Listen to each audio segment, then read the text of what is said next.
Good morning, church. Good morning. I know I'm hiding behind Anand, brother, but still. Good morning, everyone. God is good. And all the time. Amen. మనకు దేవుని స్తుతించి ఆరాధించడానికి ఆయన ఇచ్చిన మరి యొక్క అవకాశం బట్టి మనమందరం లేచి నిలబడి ఆయన కృతజ్ఞతాస్తుతులు చెల్లించి ఈ ఆరాధనని ఆరంభించుకుందామండి. Let's just start this with word of prayer and thanksgiving. మహోన్నతుడ, మహాగండ, సర్వశక్తిమంతుడ నాయన, నీకు వందనాలు చెల్లిస్తున్నాం తండ్రి. ఇదిగోనైనా ఈ రీతిగా మేము ఇక్కడ కూడి మిమ్మల్ని స్తుతించి ఆరాధించడానికి మాకు ఇచ్చిన అవకాశం బట్టి నీకు వందనాలు తండ్రి. మిమ్మల్ని స్తుతించుండగా మా స్తుతుల మీద నీవు ఆశ ఉండవు కమ్మను వేడుకొంచున్నాం నాయన. ఇంకెంతో మంది రాణయించుండగా తండ్రి, క్షేమంగా సకాలంలో త్వరగా ఇక్కడ చేరుకోవడానికి అందరం కలిసి తండ్రి ఏకాత్మతో నేను స్తుతించి ఆరాధించడానికి సహాయం చేయండి తండ్రి. నేను ఈ సాంక్చరీ మొత్తాన్ని నీ సన్నిధితో నింపమని ప్రార్థిస్తున్నాం. ఎక్కడ ఇద్దరు ముగ్గురు నీ నామంలో కూడి ఉంటారో వారి మధ్య నేను ఉంటానని చెప్పిన దేవుడో నాయన, అబద్ధం ఆడజాలని దేవుడో నీ వాక్యం సెలవిస్తుంది. మా మధ్య మీరు ఉన్నారని నమ్మినా మీ కృతజ్ఞతాస్తుతులు చెల్లిస్తున్నాం తండ్రి. మిమ్మల్ని పాడి స్తుతించుండగా తండ్రి మా స్తుతుల మీద నీవు ఆశీండవు కమ్మను వేడుకొంచున్నాం నాయన. మాతో మాట్లాడమని తండ్రి, ఆరాధన ద్వారా మమ్మల్ని నడిపించమని, వాక్యం ద్వారా మమ్మల్ని సరిచేసి మీరే మహిమా గంట ప్రభావాలు పొందమని యేసు నామంలో వేడుకొని ప్రార్థిస్తున్నాం తండ్రి. ఆమేన్. ఎంతమంది దేవుని స్తుతించడానికి సిద్ధంగా ఉన్నారు? హల్లెలూయా. అందరం కలిసి ఆకాశవాసులారా యెహోవాని స్తుతించుటని పాట పాడి స్తుతించి ఆరాధిద్దాం. అందరం చప్పట్లు కొట్టి దేవుని స్తుతించి ఆరాధిద్దాం. హల్లెలూయా.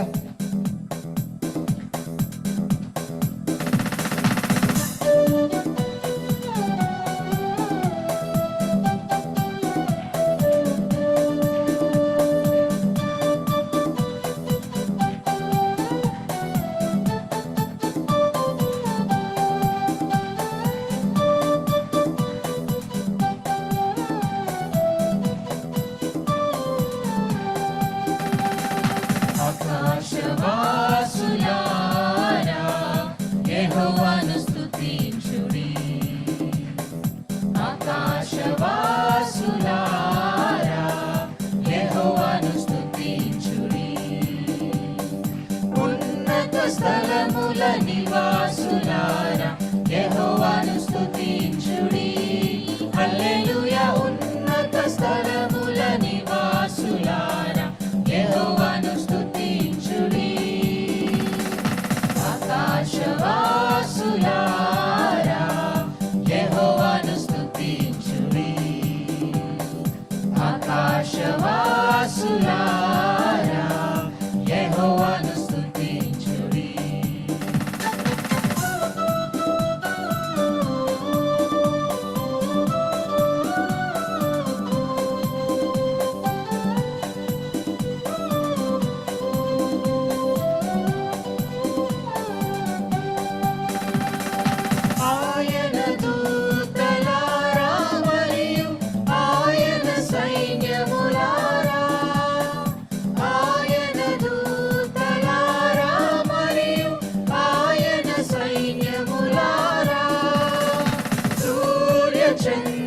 తారలారా యెహోవాను స్తుతించుడి.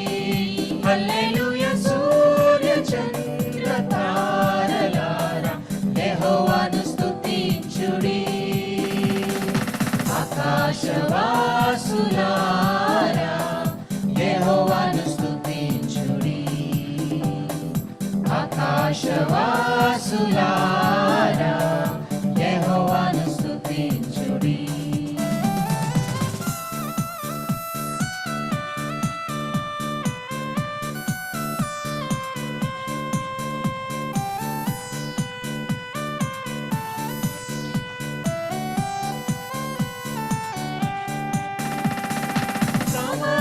భూజనులారా మరియు జనముల అధిపతులారా, సమస్త భూజనులారా మరియు జనముల అధిపతులారా, వృద్ధులు బాలురు యవ్వనులారా యెహోవాను స్తుతించుడి. హల్లెలూయా. వృద్ధులు బాలురు యవ్వనులారా యెహోవాను స్తుతించుడి.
స్తుతించుడి ఆకాశవాసులారా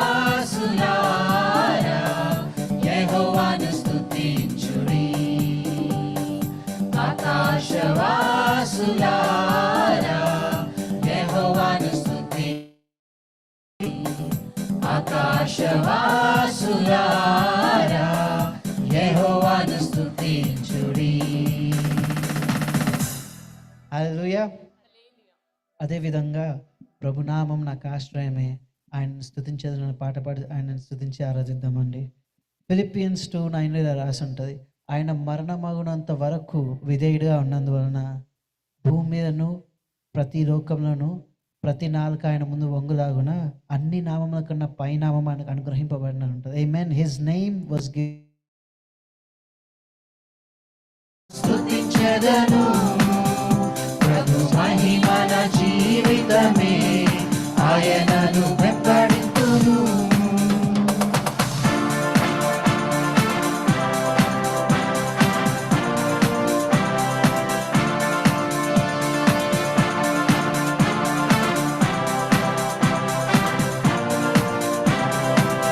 యెహోవా షాలోమ్.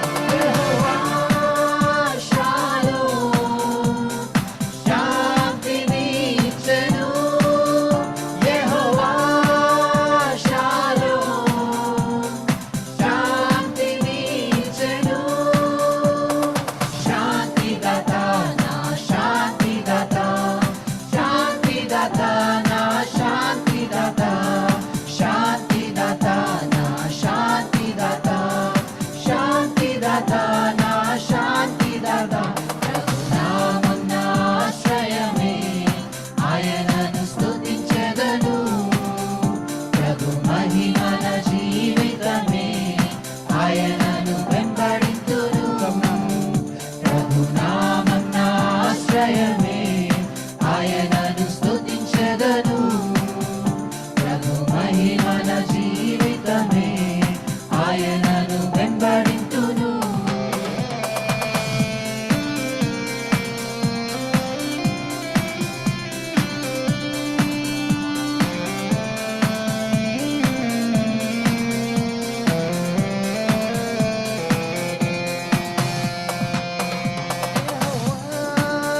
నిస్సియే ఎల్లప్పుడూ జయమిచ్చును యెహోవా నిస్సియే ఎల్లప్పుడూ జయమిచ్చును జయమున్నది నాకు జయమున్నది జయమున్నది నాకు జయమున్నది జయమున్నది నాకు జయమున్నది జయమున్నది నాకు జయమున్నది ప్రభునామం నా ఆశ్రయమే ఆయనను స్తుతించెదను ప్రభు మహిమన జీవితమే ఆయనను వెంబడింతును ప్రభునామం నా ఆశ్రయమే ఆయనను స్తుతించెదను ప్రభు మహిమన జీవితమే ఆయనను వెంబడింతును హల్లెలూయా. అన్ని నామముల కన్నా పైనామం యేసునామం. Amen. Let's all spend some time in worship in the same attitude. ఎలాగైతే ఇప్పటిదాకా దేవుని స్తుతించామో అదే విధంగా కొద్ది సమయం దేవుని సన్నిధిలో ఆయనను ఆరాధిద్దామండి. మహోన్నతుడు, మహాగణుడు, సర్వశక్తిమంతుడు, నిన్న నేడు రేపు ఏకరీతిగా ఉన్నవాడు, మారనివాడు, మాట తప్పనివాడు, సజీవుడైన వాడు, ఆది అంతము అల్ఫామయైన దేవుడు ఇదిగో మన మధ్యలో ఆయన స్తుతించున్నాడు, మన మధ్యలో సంచరించున్నాడు.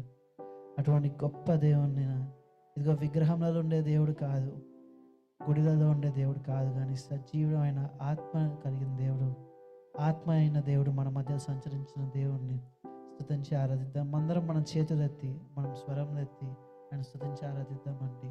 దేవానికే స్తోత్రం అని స్తుతించి ఆరాధిద్దాం. నాయన నువ్వేమై ఉన్నావు దాన్ని బట్టి నీకే కృతజ్ఞతాస్తుతులను ఆరాధిద్దామండి. We don't need a song, we don't need some music. మన స్వరములతో నాయన మన సొంత పదాలతో మన ఓన్ వర్డ్స్ దాన్ని స్తుతించి ఆరాధిద్దాం. Lord, we bless your name, O Lord. సజీవుడైన దేవానికే వందనాలు చెల్లిస్తున్నాం తండ్రి. నిన్న నేడు రేపు ఏకరీతిగా ఉన్న దేవుడవు నీకు వందనాలు చెల్లిస్తున్నాం నాయన. అల్ఫా ఒమేగా ఆది అంతమైన దేవానికే వందనాలు చెల్లిస్తున్నాం తండ్రి.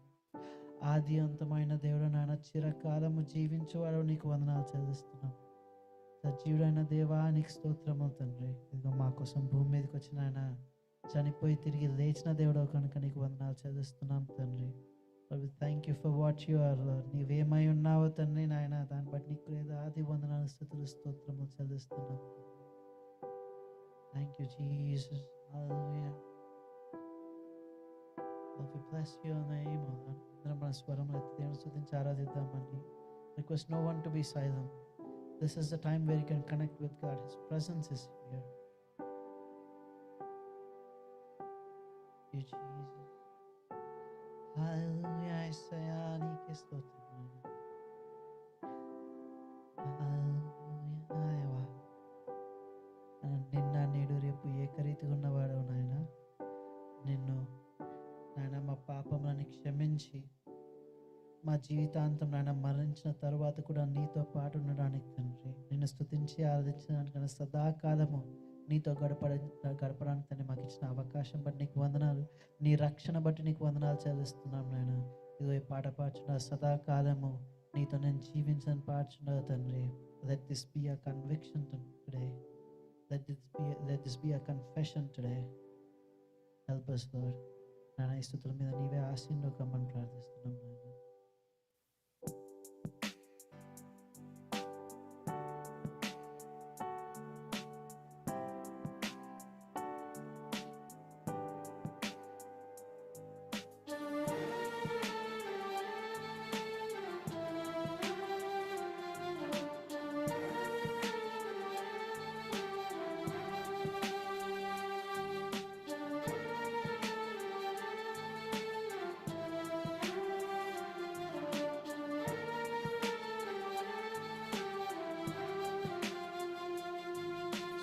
సదాకాలము నీతో నేను జీవించెదను యేసయ్యా.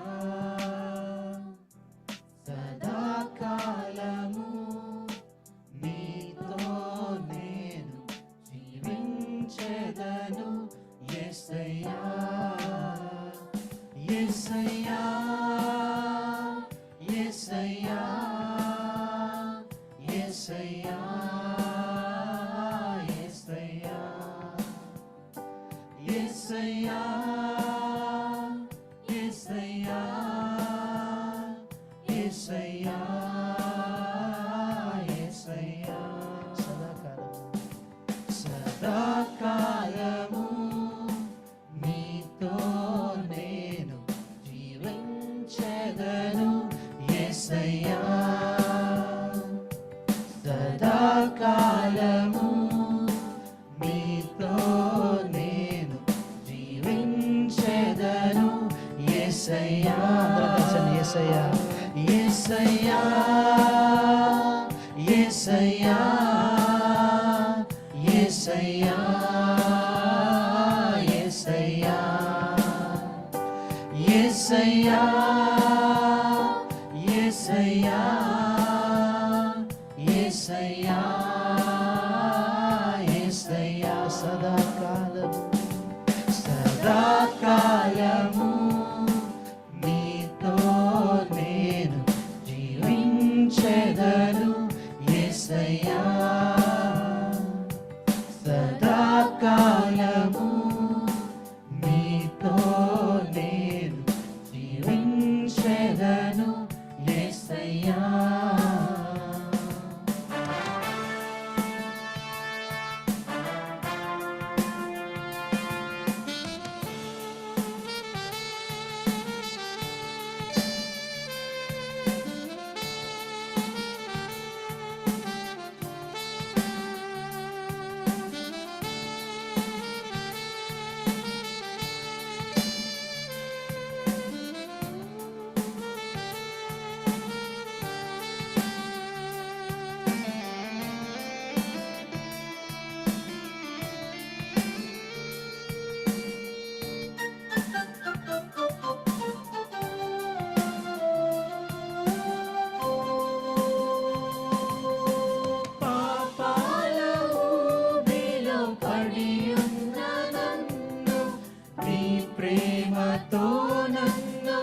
లేపావయ్యా. పాపాల ఊబిలో పడి ఉన్న నన్ను నీ ప్రేమతో నన్ను లేపావయ్యా. ఏ తోడు లేని నాకు నా తోడుగా, నా అండగా నీవు నిలిచావయ్యా. ఏ తోడు లేని నాకు నా తోడుగా, నా అండగా నీవు నిలిచావయ్యా. యేసయ్యా యేసయ్యా యేసయ్యా యేసయ్యా యేసయ్యా యేసయ్యా యేసయ్యా యేసయ్యా. సదాకాలము నీతో నేను జీవించెదను యేసయ్యా. సదాకాలము నీతో నేను జీవించెదను యేసయ్యా. యేసయ్యా యేసయ్యా యేసయ్యా యేసయ్యా యేసయ్యా యేసయ్యా యేసయ్యా యేసయ్యా. సదాకాలము నీతో నేను జీవించెదను యేసయ్యా. సదాకాలము నీతో నేను జీవించెదను యేసయ్యా.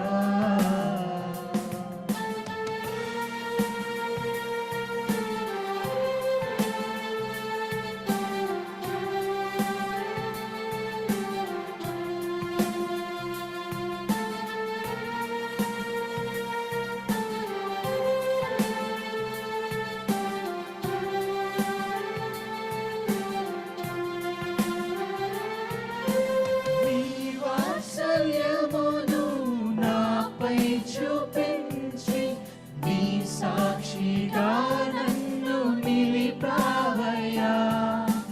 నీ వాత్సల్యమును నాపై చూపించి నీ సాక్షిగా నన్ను నిలిపావయ్యా.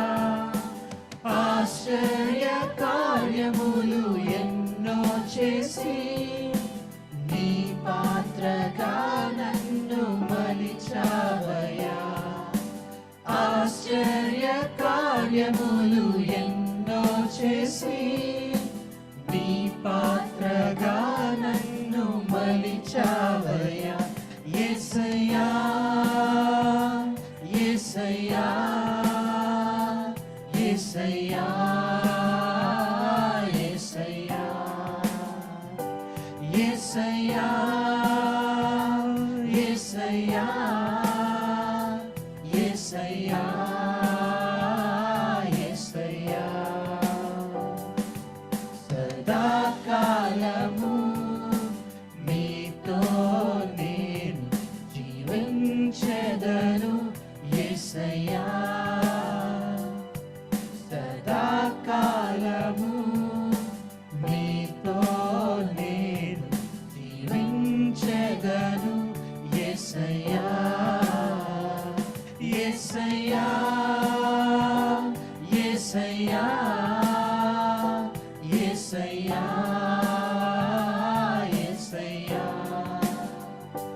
యేసయ్యా యేసయ్యా యేసయ్యా యేసయ్యా. సదాకాలము సదాకాలము నీతో నేను జీవించెదను యేసయ్యా. సదాకాలము నీతో నేను జీవించెదను యేసయ్యా.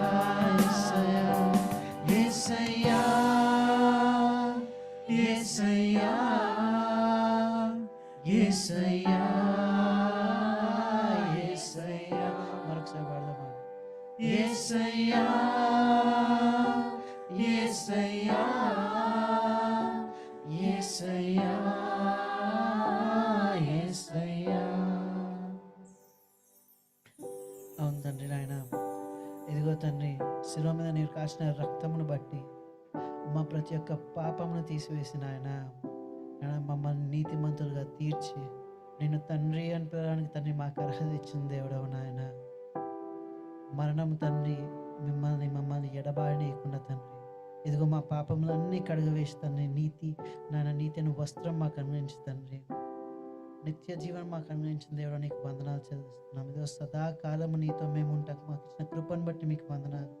ఈ భూమి మీద తండ్రి నువ్వు మా మీద చూపించిన వాత్సల్యంను బట్టి, నీ కృపను బట్టి, నీ ప్రేమను, నీ జాలిని బట్టి నీకే వందనాలు చెల్లిస్తున్నాం తండ్రి.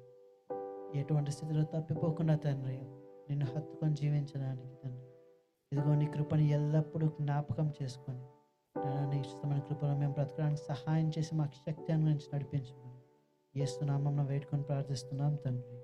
ఆమేన్. Request everyone to please be seated. And once again, can we all say this together? God is, and all the time. Amen. Let's do it again. God is good, and all the time. Amen. This is a reminder for everyone. No matter what you're going through, He is always good. Amen. All right, let's get into our next segment. For the worship message, I request Phoebe sister to please come forward and share this week's worship message with us.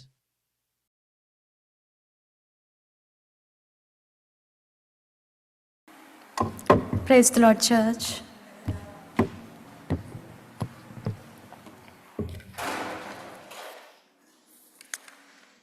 Already last year అయిపోయింది, this year కూడా 1 month already అయిపోయింది. We are in the second month. So దేవుని కృపను బట్టి దేవుని స్తుతిద్దామండి. Let's all read 124th Psalm అండి. ఆల్టర్నేట్గా చదువుదాం. మనుష్యులు మన మీదికి లేచినప్పుడు యెహోవా మనకు తోడై ఉండని ఎడల, యెహోవా మనకు తోడై ఉండని ఎడల వారు మనలను ప్రాణముతోనే మృంగివేసి ఉందురు.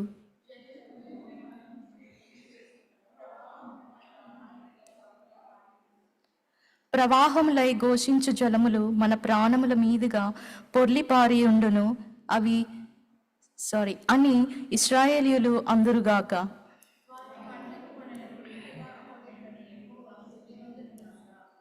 పక్షి తప్పించుకొనినట్లు మన ప్రాణము వేటకాండ్ర ఉరి నుండి తప్పించుకొని ఉన్నది. ఉరి తెంపబడెను, మనం తప్పించుకొని ఉన్నాము. భూమి ఆకాశములను సృజించిన యెహోవా నామము వలననే మనకు సహాయము కలుగుచున్నది. దయచేసి కూర్చోండి. చిన్న ప్రేయర్ చేసుకుందామండి. ప్రేమ మా ప్రియ పరలోకపు తండ్రి, మీకే స్తోత్రములు తండ్రి. దేవా తండ్రి, మీ సన్నిధికి మమ్మల్ని అందరినీ తీసుకొచ్చినందుకు మీకే కృతజ్ఞతాస్తుతులు సమర్పించుకుంటున్నాను తండ్రి. సజీవుడు వగు దేవా, మీ వాక్యాన్ని ధ్యానించగలుగుటకు మీ కృపలో నన్ను దేవా మా సంఘాన్ని మీరే జ్ఞాపకం చేసుకోమని, మీ ఆత్మచేత మమ్మల్ని నడిపించమని వేడుకొంచున్నాను తండ్రి. అయ్యా తండ్రి, నా ద్వారా మీరే మాట్లాడమని, మీ నామానికి మహిమ ఘనత సమర్పించుకుంటున్నాను తండ్రి. మీ నామంకే దేవా తండ్రి మహిమ చెల్లును గాక తండ్రి. మీ కృపలో మమ్మల్ని మీరే జ్ఞాపకం చేసుకోమని, సహాయం చేయమని యేసు నామమున ప్రార్థించి వేడుకుంటున్నాను తండ్రి. ఆమేన్. ఈ యొక్క సామ్ మనం చూసినప్పుడు ఇది కూడా వన్ ఆఫ్ ద యాత్రా కీర్తనల్లో నుంచి ఒక కీర్తన అండి. 15 యాత్రా కీర్తనల్లో దావీదు రాసిన 4 యాత్రా కీర్తనల్లో ఇది ఒక కీర్తన. ఇక్కడ దావీదు అంటే వారికి గడిచిన కాలం అంతా తన లైఫ్లో కానీ ఇజ్రాయెల్ కంట్రీ యొక్క హిస్టరీ అంతట్లో దేవుడు ఎలాగ తోడుగా ఉన్నాడు, ప్రతి విషయంలో దేవుడు తోడై ఉన్నాడు అన్నది దావీదు గుర్తు చేసుకుంటూ ప్రతి ఒక్కరిని గుర్తు చేసుకోవాలి అనేసి ఈ కీర్తన రాసి ఉన్నాడు. అంటే దేవుని ప్రతి విషయంలో మనం అక్నాలెడ్జ్ చేయాలి అనేసి ఇక్కడ దావీదు యొక్క ఇంటెన్షన్ అయి ఉన్నది. మనం ఇక్కడ ఫస్ట్ వర్స్ చదివినప్పుడు మనుష్యులు మన మీదికి లేచినప్పుడు యెహోవా మనకు తోడై ఉండని ఎడల అనేది ఉంది కదా. ఇంగ్లీష్లో యెహోవా మనకు తోడై ఉండని ఎడల నెక్స్ట్ మళ్ళీ సెకండ్ వర్స్ కూడా యెహోవా మనకి తోడైండని ఎడల అని ఇది 2 times రిపీట్ అవుతుంది, ద సేమ్ వర్స్ కంటిన్యూస్గా.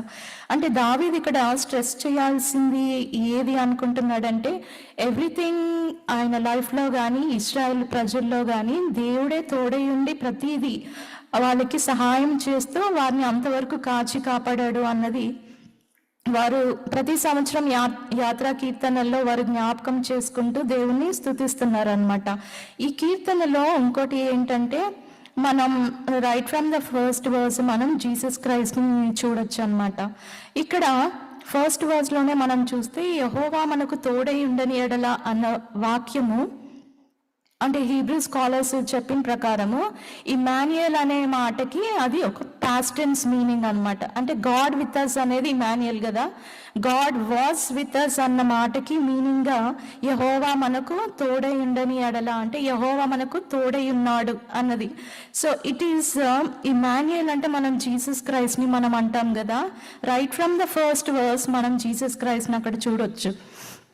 తర్వాత ఇక్కడ మనుష్యులు మన మీదికి లేచినప్పుడు అన్నప్పుడు దావీదు తన లైఫ్లో కానీ ఇజ్రాయెల్ కంట్రీకి వచ్చిన ట్రబుల్స్ అన్నిటికి కానీ ఆయన 3 కేటగిరీస్లోకి కేటగరైజ్ చేశాడనమాట. ఆ ప్రతి విషయంలో దేవుడు ఎలాగో కాపాడాడు వారందరినీ అన్నది ఇక్కడ ఈ ఒక చిన్న సామైన మొత్తం all of the troubles what ever David ఇంకా ఇజ్రాయెల్ పీపుల్ ఈవెన్ నౌ మనం కూడా ఏమేమి ఫేస్ చేస్తున్నామో అవన్నీ కూడా వాటిల్లో డిస్క్రైబ్ చేసి ఉన్నాడు అనమాట. అయితే ఇక్కడ మనం 3 T's మనం జ్ఞాపకం చేసుకుంటే, ఫస్ట్ ఎలాంటి ట్రబుల్స్లో నుంచి అంట అది ట్రైటర్స్ అంట, అంటే మనకి హాని కలిగించేవారు, ద్రోహం చేసేవాళ్ళు. సో వీళ్ళందరూ ట్రైటర్స్ అనే కేటగిరీలోకి వస్తారు. సెకండ్ ఏంటంటే ట్రబుల్స్, అంటే మనకు డైలీ లైఫ్లో వచ్చే సమస్యలు, ఇవన్నీ కూడా ద సెకండ్ కేటగిరీ అనమాట. తర్వాత కేటగిరీకి వచ్చేసరికి ట్రాప్స్. సో ఇలాగా దావీదు వాటన్నిటిని కేటగరైజ్ చేసి అంటే ఎవ్రీ ట్రబుల్లో ఎలాగ దేవుడు వారందరినీ కాపాడాడో ఇప్పుడు ప్రజెంట్ మనకి దేవుడు ఎలాగో కాపాడుతున్నాడో కూడా మనల్ని ఒకసారి గుర్తు చేస్తా ఉన్నారు దావీదు. సో ఇక్కడ ఫస్ట్ వర్స్కి వచ్చినప్పుడు యెహోవా మనకు తోడై ఉండని ఎడల మనుషులు మన మీదికి లేచినప్పుడు అనంటే ట్రైటర్స్ వీళ్ళు ఆ కాలంలో అయితే శత్రువులు ఉన్నారు కదా, వేరే దేశం నుంచి వచ్చి వాళ్ళ కంట్రీని అటాక్ చేసేవాళ్ళు. తర్వాత పర్సనల్గా కూడా దావీదు విషయంలోకి అయితే సౌల్ తనతో పాటే ఉండి తనతో బాగా ఉన్నాడు. కానీ అతని లైఫ్లో ఎప్పుడైతే దావీదును ఎక్కువగా గణపరిచారు అన్నది విషయం ఎప్పుడైతే సౌలు అది తీసుకోలేకపోయాడో అప్పటి నుంచి సౌలు డేవిడ్కి అగెయిన్స్ట్గా వెళ్తా ఉన్నాడు. సో అక్కడ తను హాని కలిగించేవాడుగా దావీదుకి టర్న్ అయిపోయాడు అనమాట. తర్వాత వేరే ఇప్పుడు అమాలేకైట్స్ కానీ ఫిలిస్టైన్స్ కానీ వీళ్ళందరూ కూడా ఇజ్రాయెల్ కంట్రీకి అగెయిన్స్ట్గా ఉన్న ట్రేటర్స్ అనమాట. అన్ని విషయాల్లో వారికి హాని కలిగి చేయాలి అనేసి వాళ్ళు ట్రై చేస్తూ ఉంటారు. సో ఇక్కడ దావీదు విషయంలో కూడా అలాంటి ట్రేటర్స్ వచ్చినప్పుడు కూడా దేవుడు కాపాడాడు అన్నది మనకి ఇక్కడ అర్థమవుతుంది. తర్వాత మనం ఎక్కడున్నా సరే దేవుడు మనకు తోడై ఉన్నాడు అనేది మనం కీర్తన 139లో కూడా మనం చదువుతాం కదండి. అంటే దేవుడు ఆకాశంలో మనకి తోడై ఉన్నాడు, పాతాళంలో వెళ్ళినప్పుడు తోడై ఉన్నాడు, తర్వాత సముద్ర గర్భంలోకి వెళ్ళినప్పుడు కూడా దేవుడు మనకి తోడై ఉన్నాడు అనేది దావీదు చెప్పినట్టుగా ఆయన ప్రతి స్టేజ్ ఆఫ్ లైఫ్లో దేవుడు అతనికి తోడుగా ఉన్నాడు అనేది ఇక్కడ దావీదు గుర్తు చేసుకుంటూ ఆయన ఈ కీర్తన రాసి ఉన్నాడండి.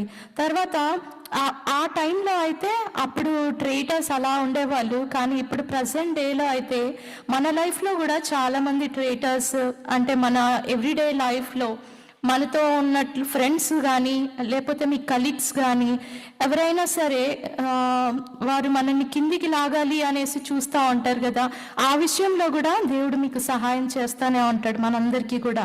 సో ఇలాంటి ట్రేటర్సే కాకుండా మనలో కూడా కొన్ని అంటే నష్టపరిచే స్వభావములు ఇవన్నీ కూడా ఉంటాయి కదా, ఇవన్నీ కూడా ట్రేటర్స్ కిందికే లెక్క వస్తుంది. మనం మార్క్ సువార్తలోకి ఒకసారి వెళ్ళి మార్క్ 7th చాప్టర్లో మనం 21 నుంచి 23rd వర్స్ దాకా ఒకసారి చదువుదామండి. Mark 7th chapter yeah.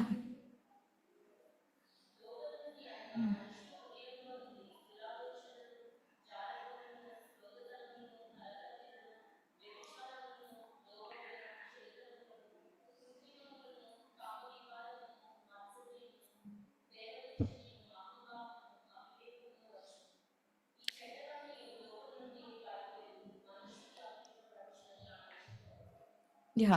So ఇక్కడ ఉన్న 13 క్వాలిటీస్ ఉన్నాయండి. ఈ 13 క్వాలిటీస్ ఇవన్నీ కూడా మనకి హాని కలిగజేసేవే ఉన్నాయి. సో ఎవరో బయట నుంచి వచ్చి మనని అటాక్ చేయాల్సిన అవసరం కూడా లేదనమాట. మనం ఒకవేళ దేవుడి వైపు చూడకపోతే మనలో ఉన్న ఈ క్వాలిటీసే మనల్ని నష్టపరిచేవిగా ఉంటాయి. సో వీటన్నిటిలో నుంచి కూడా జయాన్ని అనుగ్రహించడానికి దేవుడు మనకి తోడై ఉన్నాడు అనేది ఇక్కడ దావీదు మనకి చెప్తా ఉన్నాడు. గలేషియన్స్ 5th చాప్టర్లో కూడా మనం చూసినప్పుడు అక్కడ కూడా 16 క్వాలిటీస్ ఉంటాయి. అవన్నీ కూడా మనల్ని నష్టపరిచేవిగానే ఉంటాయి. సో ఇవన్నీ మనకి ఇన్సైడ్లోనే ఉంటాయి. ఇవన్నీ మనని ఎప్పుడు పాడు చేస్తాయో మనకి అర్థం అవ్వవు అనమాట. అందుకని ఇక్కడ దావీదు చెప్తా ఉన్నాడు, వారి ఆగ్రహము మన పైన రగులు కొనినప్పుడు తర్వాత వారు మనలను ప్రాణముతోనే మృంగివేయుదురు అని అంటే ఈ క్వాలిటీస్ అన్ని మనలో ఉన్నప్పుడు అంటే ఎవరో వచ్చి మనల్ని అటాక్ చేయాల్సిన పని లేదు. సో ఈ క్వాలిటీసే మనల్ని అంతా బాగానే ఉన్నాము అనేసి అనుకుంటా ఉంటాం, కానీ ఇవే మనల్ని మృంగివేసినంత పని చేస్తాయి. అంటే మనం బ్రతికుండగానే మనకి చాలా నష్టాన్ని తీసుకొని వస్తాయి అన్నమాట.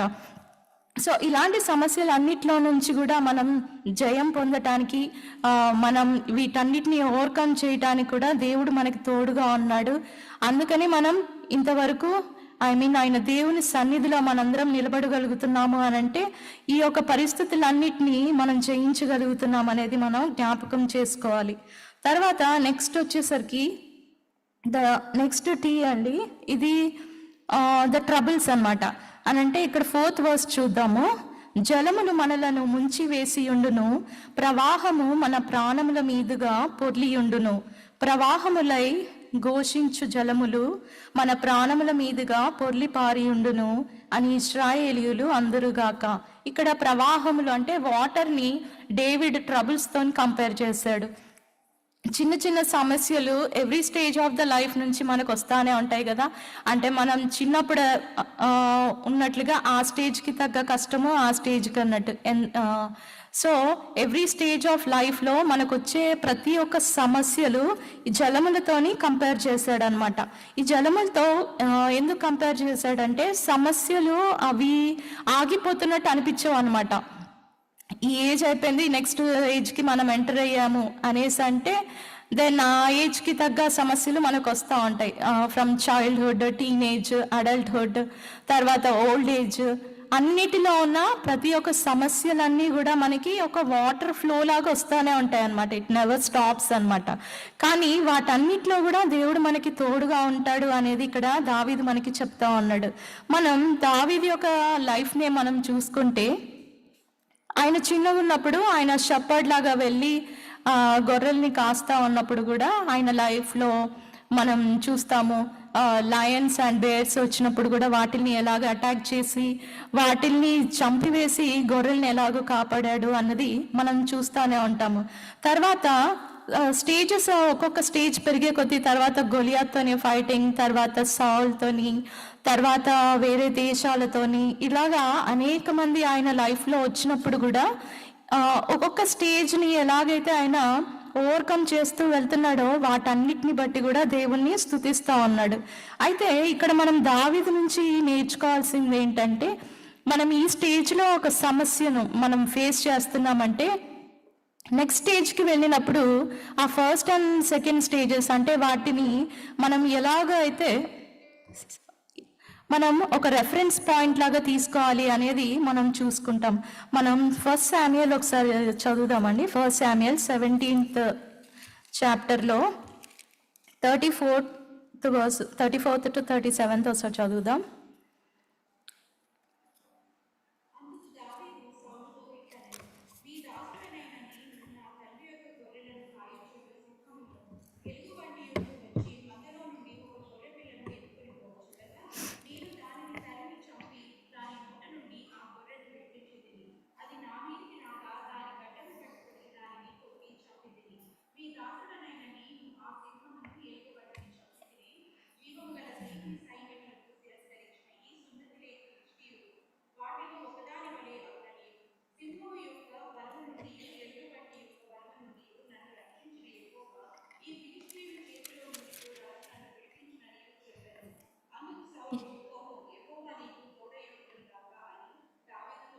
యా సో ఇక్కడ ఈ వర్సెస్లో మనం చూస్తున్నప్పుడు దావీదు లైఫ్లో అంటే పాస్ట్ వచ్చిన ఆ ట్రబుల్స్ని ఎలాగో ఓవర్కమ్ చేశాడు అన్నది ఆయన నెక్స్ట్ వచ్చే సమస్యల్లో జయించడానికి ఆయన యూజ్ చేసుకుంటున్నాడు అనమాట. ఆయన యొక్క విశ్వాసంలో అతను ఎంత ఎదిగాడు అనంటే, నా దేవుడు ఆ టైంలో నాకు తోడుగా ఉన్నాడు, సో ఈ సమస్యను కూడా నేను జయించగలను అన్న ధైర్యం అతనిలో ఉందన్నమాట. మనం ఇక్కడ దావీదు నుంచి కూడా మనం ఈ విషయం మనం బాగా నేర్చుకోవచ్చు అనమాట. మన లైఫ్లో కూడా మనకు పాస్ట్ ట్రబుల్స్ ఏమైతే వచ్చాయో వాటన్నిటిని మనం ఓవర్కమ్ చేసినప్పుడు అంటే మనకి ఏదైనా కొత్తగా సమస్య ఏదైనా వచ్చింది అనేసి మనం వెంటనే తెలుసుకోవడానికి కూడా హెల్ప్ అవుతుంది. తర్వాత తెలుసుకొని వెంటనే మనం గతించిన కాలంలో దేవుడు నాకు ఎలాగైతే తోడుగా ఉన్నాడో ఈ సమస్యలో కూడా దేవుడు నాకు తోడై ఉంటాడు అన్నది ఆ విశ్వాసంతో మనం ముందుకెళ్ళటానికి, వాటిని జయించటానికి దేవుడు మనకు సహాయం చేస్తాడు. అంటే ప్రతి విషయంలో అప్పుడు దేవుడు నాకు తోడై ఉన్నట్లుగానే ఇప్పుడు కూడా నాకు దేవుడు తోడై ఉంటాడు అనే ఆ నమ్మకం మనలో వస్తుందన్నమాట. ఆ విషయాన్ని మనం మర్చిపోకుండా అంటే మన లైఫ్లో అది ఫాలో అవుతే ఇట్ విల్ బి బెనిఫిషియల్ అన్నమాట. సో ఈ విషయంలో కూడా మనం ఎంతగానో అంటే పాత విషయాల్లో దేవుడు మనకి తోడై ఉన్నాడు అన్న సంగతి మనం మర్చిపోకుండా గుర్తుపెట్టుకుంటేనే మనకి నెక్స్ట్ సమస్యకి అవి గుర్తుంటాయి అన్నమాట. అప్పుడే మనం దేవుని జ్ఞాపకం చేసుకోవచ్చు, దేవుడు ఎంత గొప్పవాడు అన్నది మనం తెలుసుకోవచ్చు. ప్రతి విషయంలో దేవుడు మనకు తోడై ఉంటాడు, మనల్ని వదిలిపెట్టడు దేవుడు అన్నది మనకి ఆ సమస్యలు ఫేస్ చేస్తేనే మనకి తెలుస్తుంది. చాలా మంది సమస్యలు నాకు వద్దు అనేసి అనుకుంటారు, కానీ సమస్యలు అవి వచ్చినప్పుడే నువ్వు స్ట్రాంగ్గా మనందరం స్ట్రాంగ్ అవ్వటానికి, దేవుడు ఎంత గొప్పవాడో తెలుసుకోవడానికి కూడా అవి మనకి చాలా హెల్ప్ఫుల్గా ఉంటాయి. సో ఇలాగ సమస్యలు వచ్చినప్పుడు కూడా దేవుని స్తుతించాలి అన్నది ఇక్కడ దావీదు లేటర్ వర్సెస్లో మనకి గుర్తు చేస్తూ ఉన్నాడు. తర్వాత థర్డ్ది మనం వచ్చేసరికి నెక్స్ట్ వర్సెస్ చదివితే థర్డ్ ట్రబుల్ ఏంటంటే అది ఒక ట్రాప్ అనమాట. అంటే ఇప్పుడు ఫస్ట్ 2 వర్సెస్లో పైన వర్సెస్లో మనం చూసాం కదా, ఫస్ట్దేమో ట్రేటర్స్, తర్వాత ట్రబుల్స్. ఇవి మనకి తెలుసు ఇలాగ ట్రబుల్స్ వస్తాయి, ఇలా ట్రేటర్స్ వీరి ద్వారా మనకి హాని ఉంది, మనలో ఉన్న బ్యాడ్ క్వాలిటీస్ మనకి ఎలాగో తెలుసు కాబట్టి మన ఈ బ్యాడ్ క్వాలిటీని మనం తగ్గించుకుంటే మంచిది. అంటే యాంగర్ మేనేజ్మెంట్, ఇలాగ కొన్ని ఇష్యూస్ ఉంటాయి కదా మనకి. సో వీటన్నిటిని కూడా మనం కంట్రోల్ చేసుకోవటానికి మనం ట్రై చేస్తూ ఉంటాము. కానీ ఈ ట్రాప్స్ అన్నది ఏంటంటే ఇట్ ఈస్ లైక్ మనకు తెలియకుండానే we'll enter into them అనమాట. అది మన అంటే ఫస్ట్ ట్రాప్ ఎలా ఉంటుందంటే అది మనకి చాలా బాగా నచ్చుతుంది, అది చూడగానే మనకి చాలా అట్రాక్టివ్గా ఉంటుంది. మనం ఇది చాలా బాగుంది అనేసి దాని అవుట్కమ్ ఎలా ఉంటుందో తెలియకుండానే వీల్ ఎంటర్ ఇట్ అనమాట. తర్వాత ఎంటర్ అయ్యి తర్వాత ఆ ట్రబుల్స్ ఫేస్ చేసిన తర్వాత కానీ మనకు తెలుస్తుంది ఇది ఒక ట్రాప్ అనేసి. సో దావీదు విషయంలో కూడా బత్షెబతో చేసిన పాపం అది ఒక ట్రాప్ అనమాట. అతను ఆకర్షితుడై బత్షెబతో పాపం చేసి ఉన్నాడు, ఆ పాపం వల్ల చాలా నష్టపోవాల్సి వచ్చింది. సో అలాంటి ట్రాప్స్ అన్నిటిని కూడా ఈ కాలంలో అయితే మన ఒక అడిక్షన్స్ ఆర్ ద ట్రాప్స్ అనమాట. మనం దేనికి ఎక్కువ టైం మనం స్పెండ్ చేస్తూ ఉన్నాము, మన హ్యాబిట్స్ ఎలాగున్నాయి. సో ఇవన్నీ కూడా స్టార్టింగ్లో మనకి చాలా అట్రాక్టివ్గా ఉంటాయి.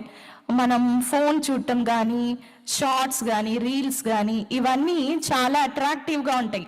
ఫస్ట్ చూసినప్పుడు చాలా బాగుంటాయి, కానీ స్క్రోల్ చేస్తూనే ఉంటారు, ఎంత టైం అయిపోయిందో మనకు తెలియదు అనమాట. నష్టపోవాల్సింది మనకి ఆ నష్టం వచ్చేస్తూ ఉంటుంది, టైం అంతా లాస్ అయిపోతూ ఉంటాము. కొన్ని విషయాల్లో అయితే లైక్ చాలామంది ఫినాన్షియల్గా కూడా లాస్ అవుతూ ఉంటారు, కొన్ని గేమ్స్ ఆడుతూ ఉంటారు, బెట్టింగ్స్ కానీ ఇలాంటివి, వీటన్నిటిలో చాలా లాస్ అవుతూ ఉంటారు అనమాట. సో ఈ లాసెస్ అన్నీ కూడా ఫస్ట్ వాళ్ళందరికీ చాలా ఇష్టంగానే వెళ్తారు, వాళ్ళందరూ ఎక్స్పెక్ట్ చేయరు అనమాట ఫైనల్గా ఇలా అవుతుంది అనేసి. కానీ when they come to that outcome, ఆ ఫైనల్ రిజల్ట్ వచ్చినప్పుడు కానీ దే విల్ రియలైజ్ అనమాట ఇది నాకు ఇంత హాని కలిగజేసిందా అనేది. కానీ అప్పటికే చాలా లేట్ అయిపోయింది అనేసి అనుకుంటాం. దావీదు అయితే మనకు గుర్తు చేస్తూ ఉన్నాడు ఇలాంటి ట్రాప్స్ ఉన్నాయి మన లైఫ్లో, ఇలాంటి ట్రాప్స్ ఉన్నాయి, సో మనం జాగ్రత్తగా ఉండాలి. ఆ కాలంలో అయితే దావీదు తన ప్రజలందరికీ చెప్పినట్టుగా దేవుడు ఎలాగైతే వాళ్ళందరికీ తోడుగా ఉండి కాపాడాడో ఈ కాలంలో కూడా మనకు కూడా సహాయం చేసే దేవుడై ఉన్నాడు అనేది ఇక్కడ దావీదు మనకు చెప్తా ఉన్నాడు. ఆ ట్రాప్స్ అన్ని ఎలా ఉంటాయంటండి ఒకసారి చూద్దాము.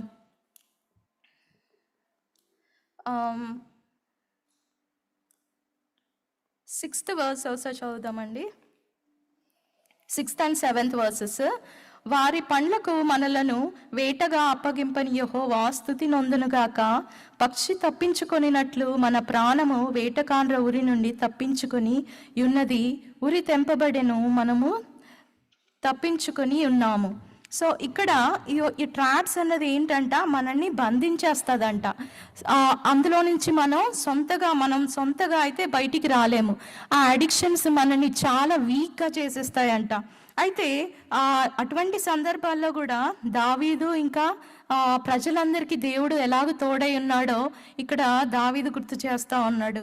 ఆ విషయంలో మనం కూడా ఇక్కడ నేర్చుకోవాల్సింది ఏంటంటే, when we are into some addiction అంటే కంప్లీట్లీ అడిక్టెడ్ అనేసి అనకుండానే like some of our time ఏదైనా వేస్ట్ చేస్తుంది అంటే something which is not useful, అప్పుడు మనం రియలైజ్ చేయాల్సింది ఏంటంటే as we have become weak. మనం అర్థం చేసుకోవాలి, అది మనం వీక్ అయిపోయాము అన్నది మనం అర్థం చేసుకొని ఆ రియలైజేషన్లోనే మనం దేవుడి వైపు చూడాలి అనేది ఇక్కడ దావీదు చెప్తా ఉన్నాడు. మనం ట్రాప్లో ఉన్నట్లు అని అంటే పక్షి తప్పించుకున్నట్లు అనేసి ఇక్కడ దావీదు చెప్పడానికి రీజన్ ఏంటంటే, పక్షి అంటే it doesn't have any hands కదండి, హ్యాండ్స్ ఉండవు. అది సొంతగా దాన్ని ఎవరైనా ట్రాప్ చేశారంటే it can't use any tools.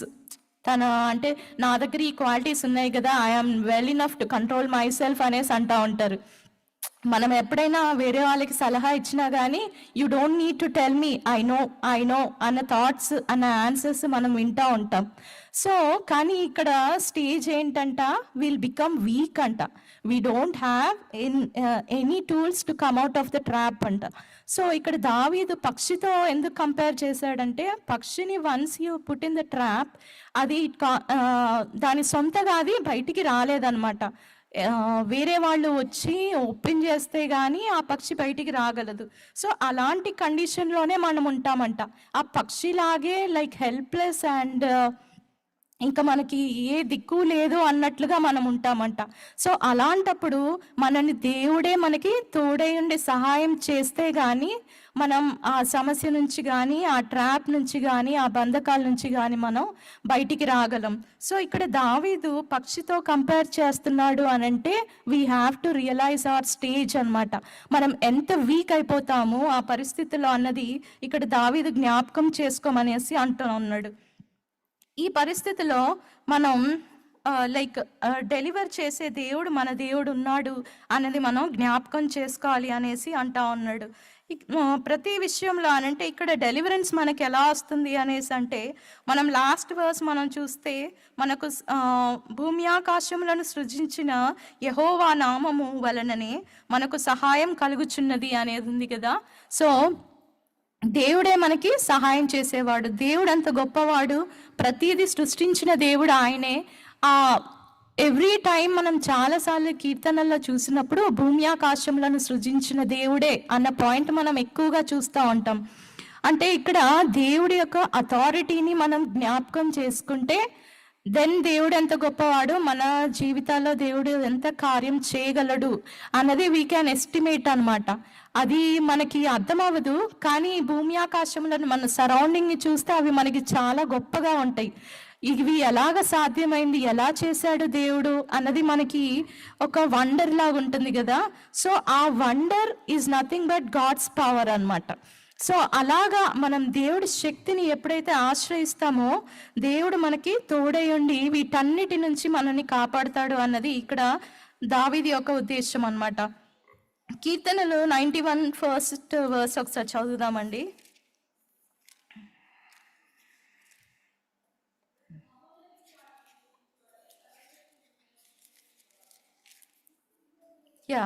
So వీటన్నిటిని అంటే ఈ బంధకాల అన్నిటిలో నుంచి మనం వీటన్నిటిని ఓవర్కమ్ చేసి మనం బయటికి రావాలి అని అనుకుంటే మనం ఆయన సన్నిధిలో ఉండాలి అనేది ఇక్కడ దావీదు మనకి చెప్తా ఉన్నాడు. ఆయన చాటున దేవుడే మనకి నివాసమై ఉండాలంట.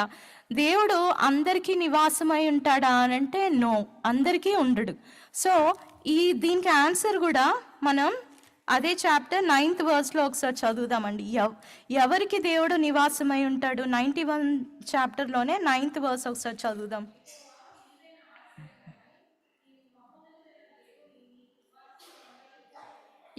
అంటే 9th verse ఏమని చెప్తున్నారు అని అంటే, దేవుడు నివాస స్థలంగా ఎవరికి ఉంటారంట?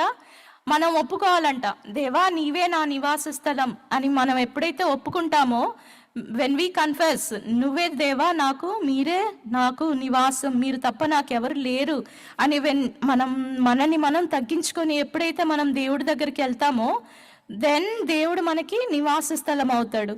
ఇది అందరికీ మనం అంటే 91 చాప్టర్ మోస్ట్ ఆఫ్ అస్ మన అందరికీ బై హార్ట్ వచ్చు. కానీ దేవుడు మన నివాస స్థలం ఎప్పుడు అవుతాడు అని అంటే వెన్ వీ యాక్సెప్ట్ అనమాట. మనం దేవుని ఇన్వైట్ చేసినప్పుడు, when we confess that he is our refuge అని మనం ఎప్పుడైతే మనం అంటామో, దెన్ ఓన్లీ దేవుడే మనకి అప్పుడు ఆశ్రయం అవుతాడు. సో ఈ దేవుడిని ఆశ్రయించినప్పుడు అనంటే ద పాత్ అనేది కూడా వెరీ ఇంపార్టెంట్ అనమాట. ద పాత్ అంటే ప్రార్థన ఈజ్ ద ఓన్లీ వే అనమాట. దేవుని మనం నివాసం చేసుకోవడానికి the only way is the prayer అనమాట. ప్రేయర్ అనే విషయంలో జోబ్లో చాలా బ్యూటిఫుల్ వర్స్ ఒకటి ఉందండి, అదొకసారి చూద్దాము. 28th చాప్టర్లో 7 to 11 ఇది ప్రార్థన ఎలాగా అంటే how it will take us to God, దేవుని నివాస స్థలంగా మనం ఎలాగ చేసుకోగలము అన్నది ఈ వర్సెస్ మనం చదివితే అర్థమవుతుంది. 7 to 11 వర్సెస్ ఒకసారి చదువుతామండి.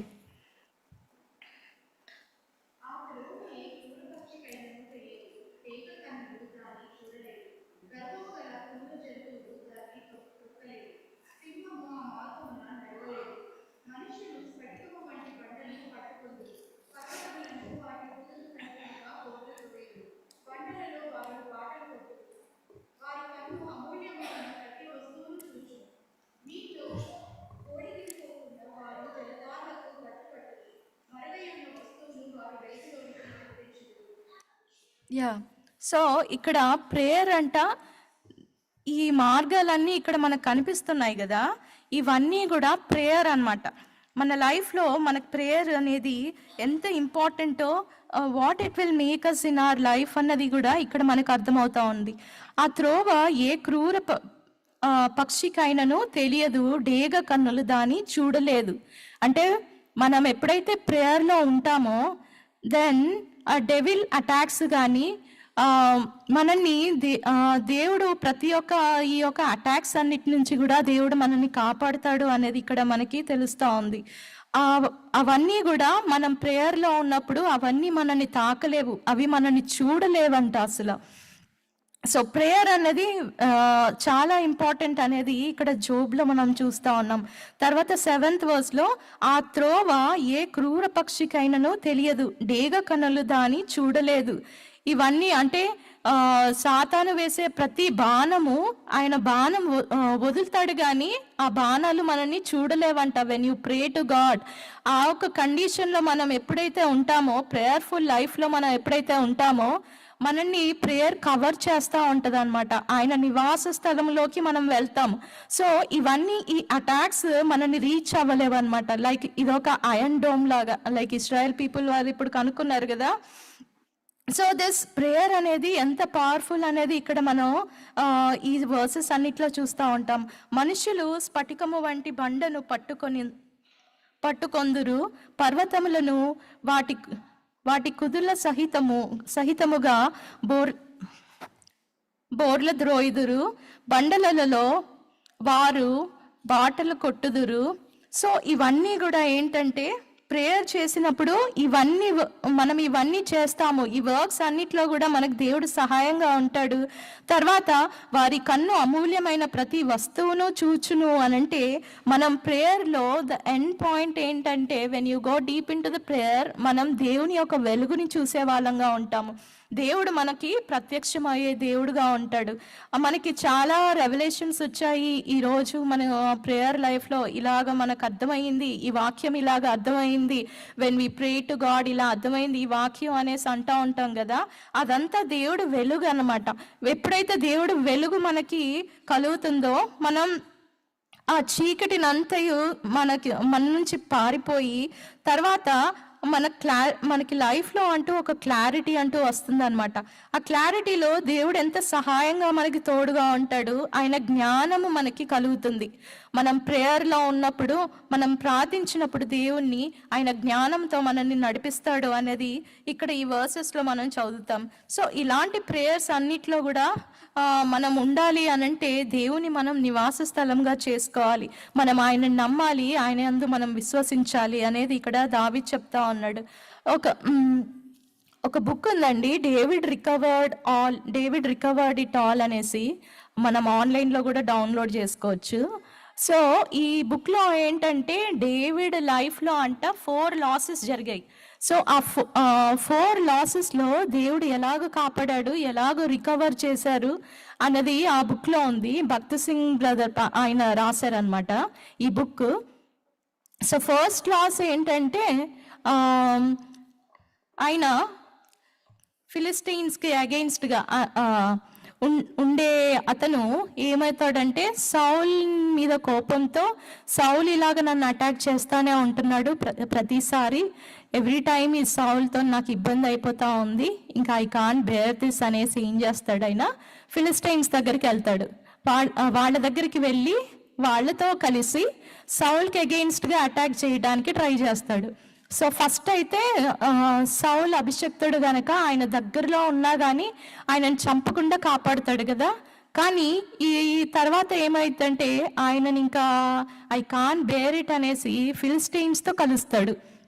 సో అప్పుడు ఏమైందంటే, ఆయనకి తర్వాత అకీష్ అనే అతని దగ్గర ఉంటాడు, కానీ వేరే ఇంకా సౌల్ అంటే ఇజ్రాయెల్ ప్రజల మీదకి యుద్ధంగా వెళ్దాము అనే టైంలో వేరే ఫిలిస్టైన్స్ వాళ్ళందరూ వచ్చి, డేవిడ్ ఎందుకు, డేవిడ్ మనవాడు కాదు కదా, హెబ్రియుడు కదా, ఎందుకు వస్తున్నాడు మనతోని అనేసి అతన్ని ఆపేస్తారనమాట. అతన్ని ఆపేసి తర్వాత ఆయనని పట్టించుకోరు.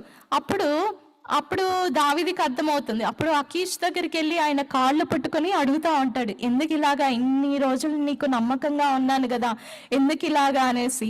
అంటే మన స్థితి ఎలాగైపోతుందంటే, శత్రువు దగ్గరికి వెళ్ళి శత్రువు కాళ్ళు పట్టుకునే స్టేజ్కి వెళ్తూ ఉంటాం అనమాట.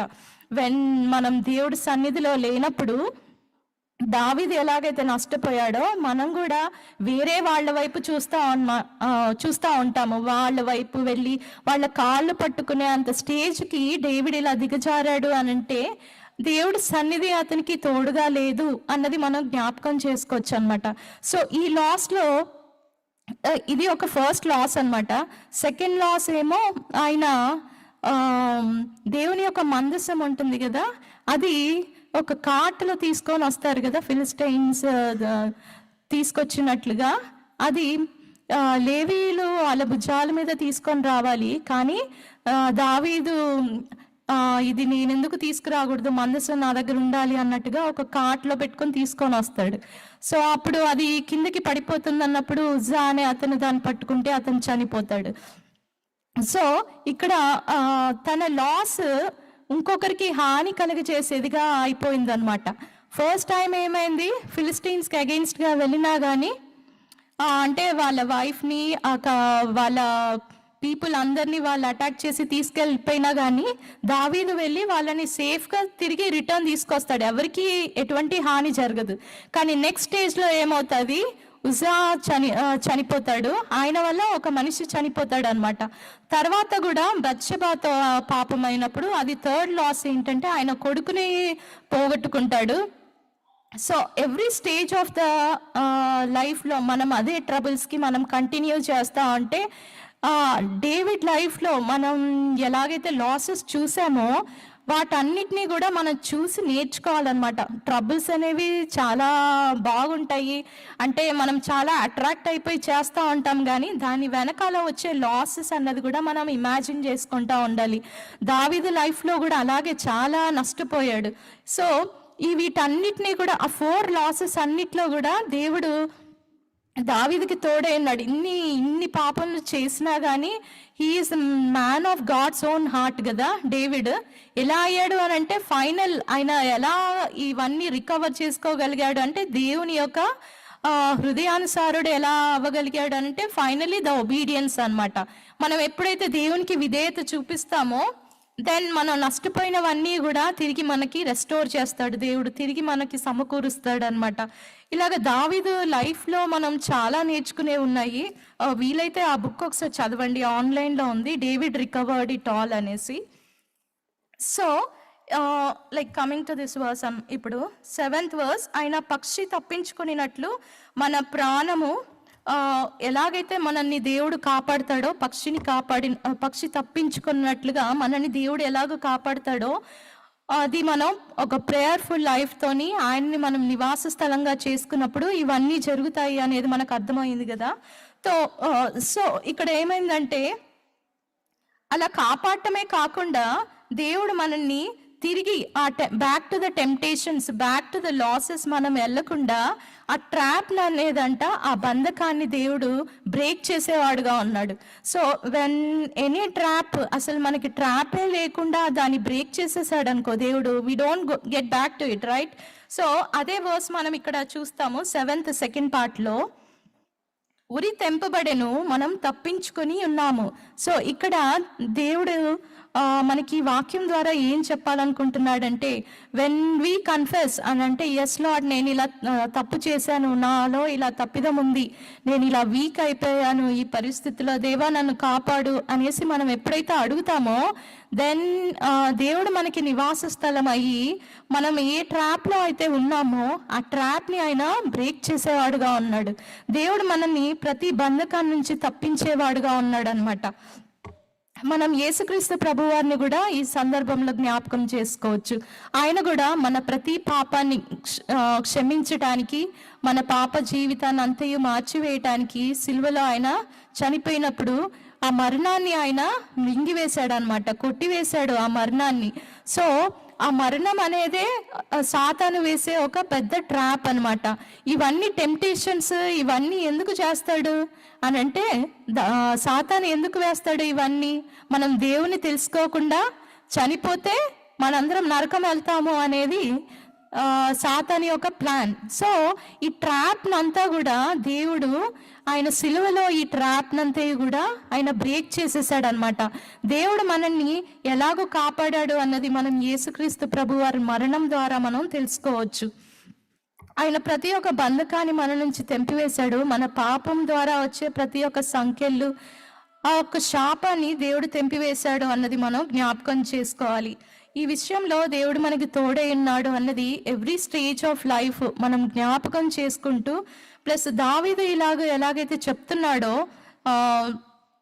మనం అంటే ఆయన లైఫ్లో జరిగింది, ఇస్రాయెల్ పీపుల్ లైఫ్లో జరుగుతున్నది ఎవ్రీ ఇయర్ ఎలాగనైతే వీళ్ళు జ్ఞాపకం చేసుకుంటున్నారో, మనం కూడా మన ఫ్యూచర్ జనరేషన్స్కి, మన పిల్లలకి కూడా ఈ విషయాన్ని మనం జ్ఞాపకం చేయాలి అనేది మనం నేర్చుకోవాలి. ఇక్కడ అంటే దేవుడు మనకి తోడై ఉన్నాడు అన్నది మనం ఎవ్రీ టైం ఏదైనా సిచ్యువేషన్లో మనకి అంటే దేవుడు మనకి తోడై ఉండి మనల్ని కాపాడాడు అని మనం తెలుసుకుంటాం కదా.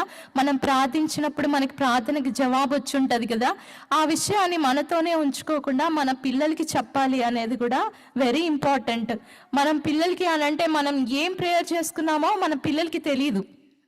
సో అది ఒక సీక్రెట్గానే ఉండిపోతుంది, కానీ దేవుడు మనకు హెల్ప్ చేశాడు అంతవరకే మనం థ్యాంక్స్ చెప్తా ఉంటాం. కానీ మన పిల్లలకి కూడా గుర్తుండేలాగా, ఎస్ దేవుడు ఇలా సహాయం చేశాడు, మన ప్రేయర్స్ని ఇలా ఆన్సర్ చేశాడు దేవుడు అన్నది మనం పిల్లలకి నేర్పిస్తే దెన్ వాళ్ళు కూడా వాళ్ళ లైఫ్లో వచ్చే ట్రబుల్స్ అన్నిటినీ కూడా ఓవర్కమ్ చేయటానికి వాళ్ళు కూడా ప్రేయర్ చేయటానికి మా పేరెంట్స్కి ఇలాగ చేసావు కదా దేవా అనేసి వాళ్ళు కూడా ప్రేయర్ చేయగలరు అనమాట. సో అట్లాగా మనం ఎప్పుడైతే కిడ్స్కి కూడా ఫెయిత్ని ఎప్పుడైతే మనం వారికి అలవాటు చేస్తామో దేవుడు వారితో కూడా తోడుగా ఉంటాడు. ఎవ్రీథింగ్ మనం దేవుని నివాస స్థలంలో ఉండాలి అని అంటే obedience is the only way అన్నమాట. మనం దేవుని ఎప్పుడైతే మనం ఒబే చేస్తామో, మనం విధేయత ఎప్పుడైతే చూపిస్తామో, దెన్ ఓన్లీ మనకి ఆయన నివాస స్థలమై ఉంటాడు. మనకు ప్రతి ఒక్క సమస్యల నుంచి ఆయన మనకి జయాన్ని ఇస్తాడు. సో ఈ యొక్క శామ్ నుంచి మనం నేర్చుకోవాల్సింది ఏంటంటే, ప్రతి సందర్భంలో అంటే మన లైఫ్లో ప్రతి ఒక్క సిట్యువేషన్ని మనం 3 టైప్స్గా కేటగరైజ్ చేసుకుంటే ఆ అన్ని కేటగిరీస్లో కూడా దేవుడు మనకి తోడై ఉన్నాడు, దేవుడు మనని కాపాడే దేవుడుగా ఉన్నాడు అనేది ఇక్కడ మనకి అర్థమవుతుంది. హీబ్రూస్ 13:5లో ఒకసారి చూద్దామండి. దేవుడు మనకి తోడుగా ఉంటాడు అన్న వాక్యం ఉంది కదా.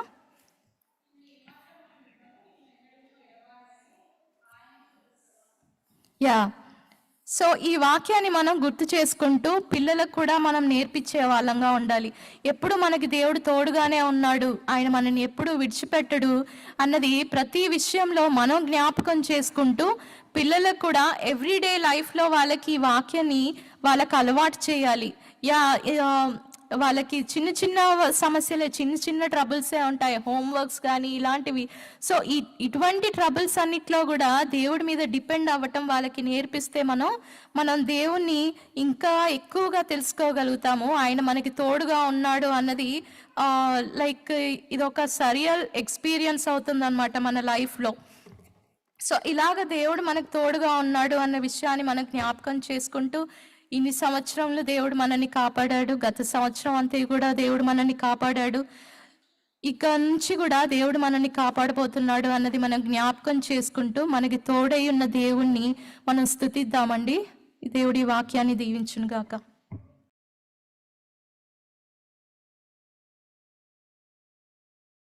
Thank you, sister, for the message. దేవునికి మహిమ కలుగును గాక. Let's quickly go through the announcements అండి. Before that, is there anyone who is visiting us for the first time? ఎవరన్నా మొదటిసారి ఈ ఆరాధనలో మనతో పాటు పార్టిసిపేట్ చేస్తున్నారా? Check 1 2. Can you increase the volume, sir? Okay. Let's quickly go through the announcements. We as HCC Indian Fellowship, we meet here every Sunday.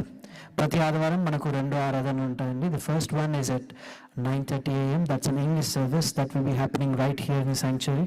దాని తర్వాత we'll be having a second service which is at 11 a.m. which is a completely Telugu service which is happening right now. So if you know any of your friends who live in and around the area, I encourage you, please bring them here and let's all praise and worship together. We also have kids Sunday school service that will be happening on Sunday. And every month's first Family Friday, we'll be having a session of prayer and worship. We'll be having it on we'll be having the first of the Friday, every first Friday. That will be happening this week. Ee varam manakundanni. We'll be meeting here in the Patterson Hall evening at 7 to 11 p.m. I encourage you, please come. We'll be having a session of worship, word, and then we'll be praying of couple of things together. Every third Friday, we'll be having a Family Friday wherein we'll all join together as family, praise and worship God, and have a good potluck together. And every week, we'll be having a Bible study that will be on Wednesday. Prati Wednesday Bible study untundi. It will be online evening at 7 p.m. And every Thursday, we'll be having a women's prayer meet that will be happening online too. I encourage you to please join. And finally, even before I invite the pastor for word, last week deacons have talked about baptism. So మీరు ఎవరైనా baptism తీసుకోవాలని interest ఉన్నా, లేకపోతే దాని నుంచి ఎలాంటి questions ఉన్నా, ఎలాంటి డౌట్స్ ఉన్నా, I encourage you, please come and reach out the deacons. If you are interested in baptism, the process is a little simple. We have a couple of sessions that go on. Our pastor and also Pastor Tony will talk you through the sessions, talk you on the basics of salvation and baptism, and make you ready to receive Lord as a Savior. Amen. And finally, Pastor Maharaj Garu, he is still recovering from his leg injury. I request you all to please uphold him in your prayers and his family, and keep praying for him for a safer and faster recovery. Amen. And this week, as pastor is not available, we have the pastor from Love of Christ CSI Church, Reverend Franklin Sherwin Ross. Thank you, Pastor, for coming. Pastor has delivered the message last week also on being united in love. We are really blessed, and sir, we look forward to hearing from you again. Please, I give over this time to you.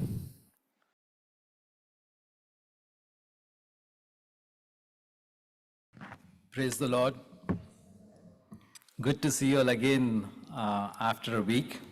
It's such a great blessing to come and share the word of God with you all. I was really enjoying your message, sister, but you suddenly, abruptly ended it. Hope I did not cut down your time. I wish I had come a little earlier and listened to the beautiful message. The presence of God is so very important for us.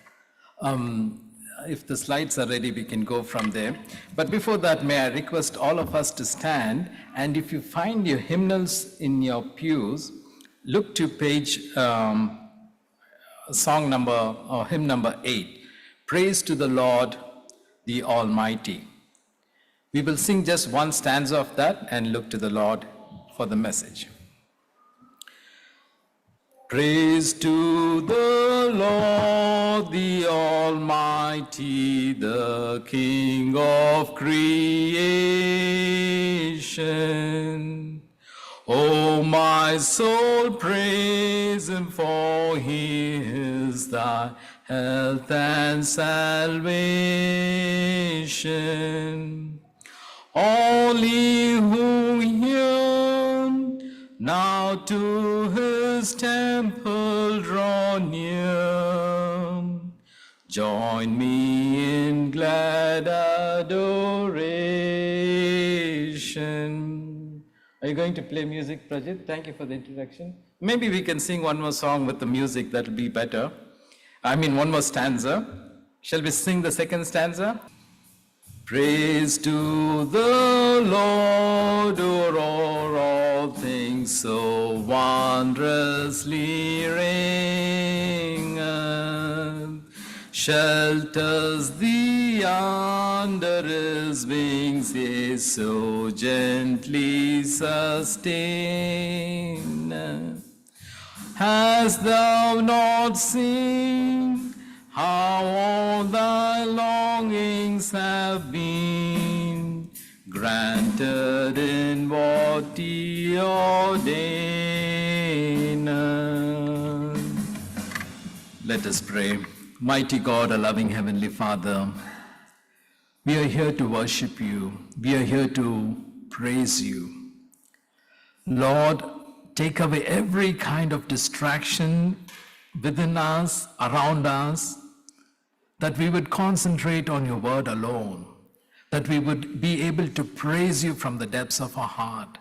Even as the psalmist says, even as they praised, even as he praised to the Psalms, Lord, help us to praise you and give you the glory all the time, in every moment, every time of our lives. Father God, we come to you, O Lord. Let your sanctifying grace be upon us. Anoint us with your Holy Spirit, O God, that you would speak to us, that we would be prepared to receive your word into our midst, O Lord, into our hearts, into our lives of our families. Father God, we come to you and pray, O Lord, that you would bless this time of worship. Help us to think about glorifying and praising you alone.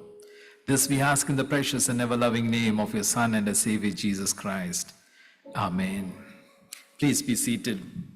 As I said, it is such a great blessing to be with you all again on this Sunday. Are you all happy to be here? If you're happy, let's say praise the Lord. Praise the Lord. Wonderful. The topic today for us is praise the Lord, worship. Last week నుంచి ఈ వీక్కి నేను తెలుగులో కొంచెం మాట్లాడాలనుకున్నాను. అంటే దానికోసం నేను ప్రయత్నం చేయలేదు. సో క్షమించండి, నెక్స్ట్ టైం వచ్చేటప్పుడు I will try to learn some more Telugu.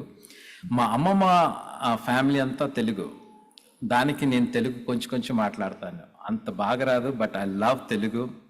It's dear to my heart. ఇప్పుడు కూడా బెంగళూరుకి వెళ్తే, అంటే ఐఎమ్ ఫ్రమ్ కర్ణాటక, బెంగళూరుకి వెళ్తే half of the families visit చేస్తే తెలుగునే మాట్లాడేది మేము అక్కడ. So I better know my Telugu. It's kind of a shame that I'm not so fluent in Telugu. But anyway, things happen. We catch up with some languages, and those languages take control of our lives. It's good. God understands our heart. That is very important. So the moment I say praise the Lord, we have an understanding, what does praise mean? Yes, so we can say, I praise God for the life that God has given us. We can say, I praise God for the month that passed by. We are in the new year and we began the first Sunday of the second month. It is definitely a blessing of God, grace of God. We can praise God for the good health that He has given us. We can praise God for the homes that God has blessed us with. We can praise God for the families that God has blessed us with. We can praise for God for the financial blessings. We can praise God for the church that God has blessed us with. What else can you praise God for?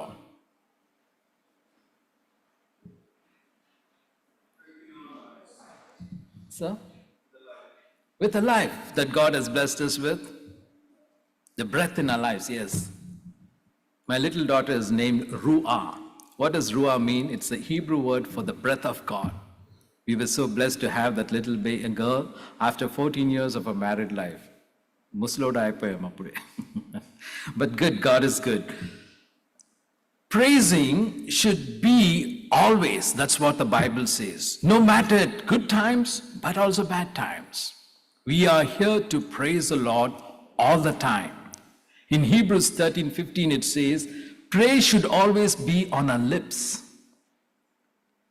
Every time you say something, you say, praise the Lord, praise the Lord.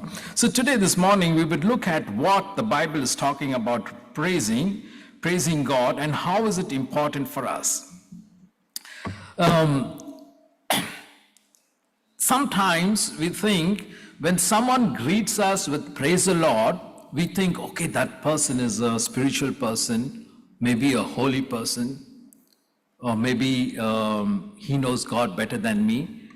Certain thoughts might come to us, and we kind of categorize those people immediately into a thing that they are good people, or Christian people, or holy people, or something like that.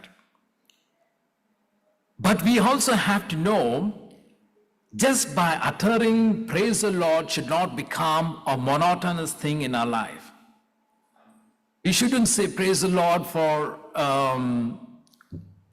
just for greeting someone. Normally, it's okay to say, greet someone with praise the Lord, but what I'm trying to say is, we should value the depth of who God is. The New Year sermon that I was preaching in the other church, the Bible says, your praise should be God. You and I cannot praise in anything else on this earth. Your God shall be your praise. Quite an interesting verse that is from Isaiah. He says, God should be your praise. Many a times we take pride in the way things God has blessed us with, instead of giving praise to God. Don't we do that? Many a times we think certain things in life, the materialistic things in life, and we think that is what is going to help us through. But God is saying, He should be our praise. That makes a world of difference. The moment you and I think God is the praise, nothing else would come in between. In the Bible, about 200 times praise is mentioned. Someone wanted to see, the reason I put that 543 in 13 translation is because there are different kinds of words that are written in the language of Hebrew that can be translated as praise. I will show you about 10 words and how important it is as well. So one guy brought about 15 Bibles, 15 translations, and wanted to see how many times praise, and then he came up with 543 times it has been mentioned. The Psalms itself, how many Psalms are there in the Bible? 150. So almost every psalm has about a praise, we can say. There are 150 times Psalms mentions about the praise. That is 3/4 of the time mentioned in the Bible, praise is mentioned in the Psalms. Praise the Lord itself is a form of worship. You see that little word says, praising means is worshiping, honoring, glorifying, blessing, thanking, and exalting God through words, songs, music, prayers, and actions. Even in our actions, we should be able to praise God, bringing reverence to God. Praise is a verb or noun that means to express approval, admiration, gratitude, thanking God, to mean to glorify God, to glorify what He has done in our lives, including His saints, and through the songs. When we are talking about saints, I'm not talking about people, but about the biblical saints that they have sacrificed and brought us to praise, to lead us to who God is. The only thing that God expects from you and me, or worship, we can say, is to praise God. That is why He has created us. You see, dear people of God, dear church, dear Hackberry Creek Church, how important it is to praise God. So when we praise God, when we are giving glory to God, we are just telling who God is, who He is, and what He has done, and what He is, and what He has done, including His character. He is a mighty God, a living God. As I said, the Old Testament was written in the language called Hebrew. So Hebrew has many ways of expressing this word called praise. The next slide would show about 10 times. I would say the top 10, I would say. In top 10, I would pick about the first 3, which are most quite oftenly used in the scriptures. You see, the first word is called halal. What comes to your mind, halal? You're smiling, eh? Huh? You're thinking about biryani, halal meat biryani, right? Correct? Did I catch you like that? That's the reason I'm smiling, I know. Halal, the word comes through is hallelujah. Praise the Lord. This is the most extensively used word in the Bible for praise. And why is that so important? It simply means that we are shining forth the glory of God, or giving glory to God, who is a bright, shining light. We boast about God. In fact, someone even says, I am foolish for the Lord. I'm clamorously foolish in praising the Lord. No matter what happens to me, I'm going to praise the Lord. That kind of understanding. The only focus is God. That is kind of halal worship. Worshipping God to the utmost, shouting hallelujah and praising God. That is the most common used word. The second word that is used is yada. So as you praise God, the second word says yada means you lift up your hands and worship God. When you lift up your hands and worship God, that does not only give you exercise, but also it is bringing glory and honor to God for who He is. When you lift up your hands, sometimes when the police guys comes, they say, lift your hands, right? They say, lift your hands. That means you do not have control over yourself. You cannot put your hand in and grab your gun or fight or something like that. The once you raise your hands, you are in total surrender to God. And that is what the second understanding of yada, praise, is. Then the third word that is quite commonly used in the category, first is halal, second is yada, third is tehillah. You're thinking about tequila. That's not what I'm saying. Tehillah. You don't know what tequila is? Very good people. Better don't know it. Well, tequila is a kind of drink, Mexican drink, something they say from Mexico. Tehillah is praising God by singing, expressing adoration and glorifying God for who God is. Tehillah means worshiping God or praising God in such a way. The next important few other words, like 7 words I would like to quickly say. The reason I'm telling is we will come to a conclusion. There's a word called shabak. It's like shouting praise, not singing, but shouting. You know, the moment you shout, you get the confidence. Why do you shout? When people fight, why do they shout? Because they're confident about what they are doing or what they are about, knowing it, right? Why do you shout when you fight? Can you tell me? Explain me. Not explain, share with me. First thing, do you all fight anytime? Husband, wife, dad, mom, children? No? Yes, no? You don't? Friends, don't you fight? Family, don't you fight? I like him. He really smiles for everything I say. Very good, sir. That shows that you're listening to me, but listening to the word of God. Boys, do you all fight? Yes? Then when you fight, do you all shout? He's showing his wife. So wife is fighting. Huh? She's the boss. Huh? Oh, kids are there. So when you fight, do you shout? Yes, right? Why do you shout?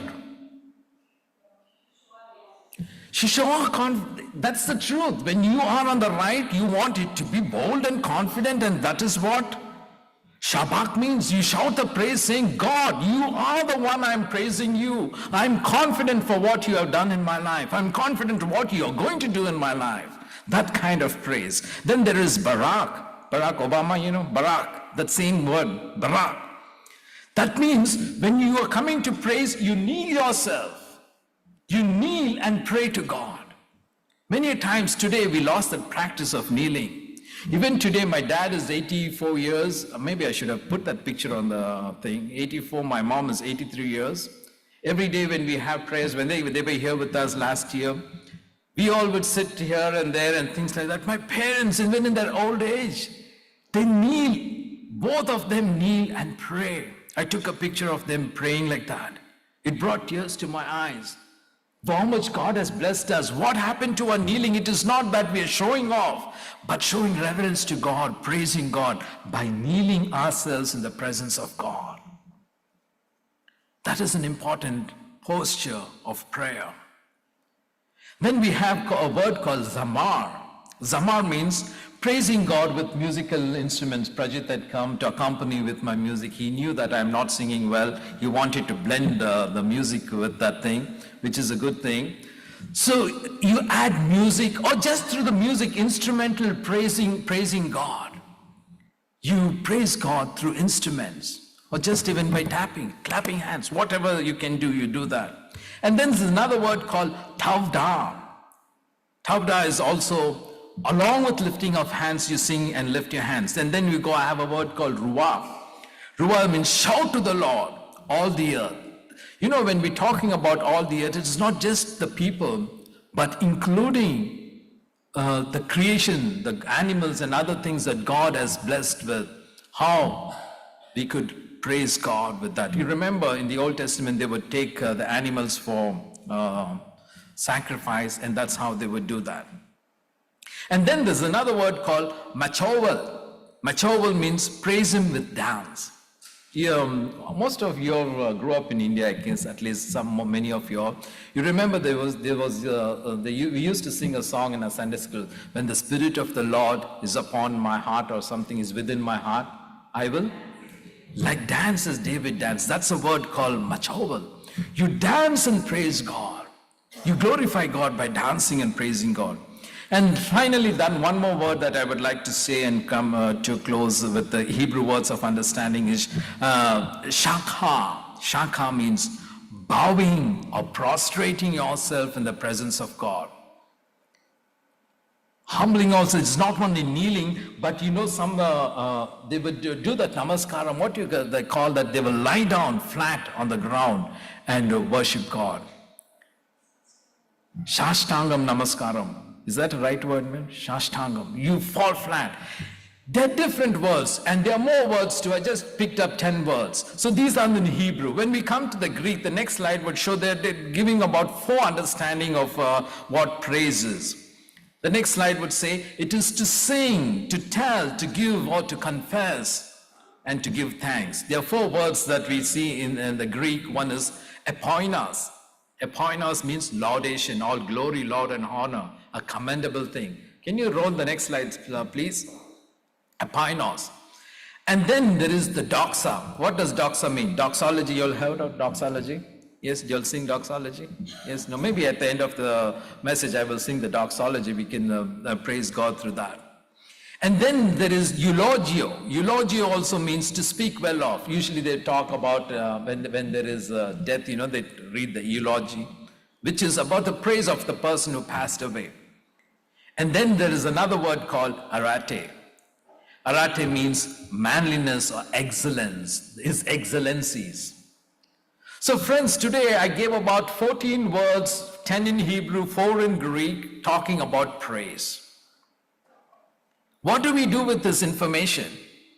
Does it make any sense for us? Yes or no? Some yes, some no. It can. The point I'm trying to make here is, in the Hebrew language, the moment they come with these words, for example, when they come with the word called yada, everyone would raise their hands and praise God. If they say Tehillah, means they would all sing and praise God. If they were to say Shabbat, everyone would shout and praise God. But in our understanding, how are we praising God? What word comes to our mind when we praise God? What are we praising God? Why are we praising God? And how is it going to help us in praising God? In the understanding of the Hebrew context, in Exodus chapter 9, verse 1, there is the fifth plague that was being presented. And most of the time, Moses, when he goes to Pharaoh, he's saying the word called, let my people go, let my people go, so that we will go and worship him. Let my people go so that we will go and worship him. Some of the versions would say, let my people go, we will go and serve the Lord. So what does serving mean? Even in Hebrew, even in Revelation, the same word is used in the Greek language when in Revelation chapter 5, when all the saints are there and worshipping God, the priests are coming to serve the Lord. The priests who are serving the Lord, it says. So when you are called to come to church to praise the Lord, the expectation is as you pray the Lord, as you praise God, you are also expected to serve the Lord. Joshua in chapter 24, the book of Joshua, he says, as for me and my house, we will serve the Lord. And he puts a question to the people, what are you guys going to do about it? And obviously all the Israelites says, yes, we will also serve the Lord. But how are you going to serve the Lord? So what I'm trying to say is serving and praising go hand in hand. And it is so important for us to serve the Lord, whatever capacity it is. Sometimes it might be just to even sweep vacuum the floor. God is wanting us to be in his service. It might be like sister to come and give the message, worship message. It might be someone to play the music. It might be someone to keep the chairs aligned, to keep the places clean. One thing or the other, God wants us to serve. So, when we are talking about praising God, the first general thought or expectation is humility. Brother, go to the next slide. The first important thing is to be humble. Humble in the presence of God. Even within families, even within the community, the moment you and I express our humility, we will let go of ourselves. There is no more I in us, but Christ who dwells in us. That's what Paul says when he's writing to Philippians. It is no more I, but the humility kicks in to tell, I'm here to serve in the name of the Lord. That should become an important thing, even between husband and wife. If you let go of your ego, You are a humble person. You are able to maintain and balance the things that are happening at homes or families or community. So, humility. Second is service, that I already talked about it. And the third is the purging. When we praise God, in Tamil Nadu, there's one father, his name is Father Berkmans. I don't know if you all heard about him. He has a lot of songs written, nice singing. I enjoy his songs thing. And one of the songs says something like this: when you lift up praise, Satan will run. I'm trying to remember the words that he used. Tudi edukumbod, something like that. Satan oduvan. The moment you are able to praise God, things happen. And one of the things that are happening is the cleansing of us. The sinful nature of us cannot exist when we praise God. Amen? Isn't it true? You and I cannot praise God when sin exists in us. That is why when Jesus went into the temple, he cleanses the temple. John chapter 2, the second part of the chapter talks about Jesus entering the temple and cleansing it. So friends, this morning I want to leave us with something for us to think about it. Why do we praise God? Or rather, the other way of saying it, what happens when we praise God? Any guesses? It will change the situation. We will look at that too, ma'am. That's very true. It will not only change the situation, it will also change our perception, change us itself, you know. That's an important thing. So a few things that's listed on the slide, probably it's too small for you to see. Oh, here's a bigger thing. You can still look at it.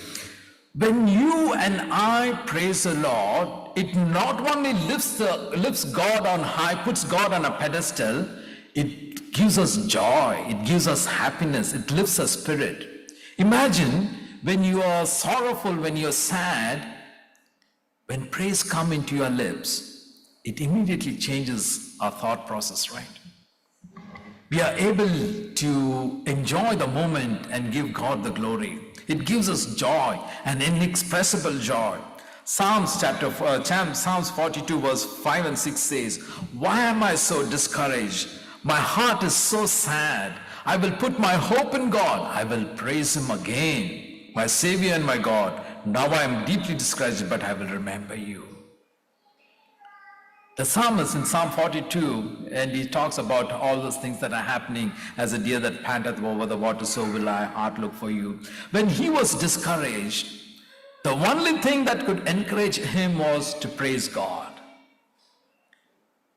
So dear people of God, there are moments in our lives when we would be discouraged. Sad things can happen. That is when we should be able to praise God. So it will lift up our spirits, and it gives us joy. The second thing about when we are praising God is, the Bible says in Psalms 140 verse 13, "Surely the righteous will praise your name, and the upright will live in your presence." The moment you and I praise God, when our lips utter the praise of God, we acknowledge the presence of God in us. Isn't it true?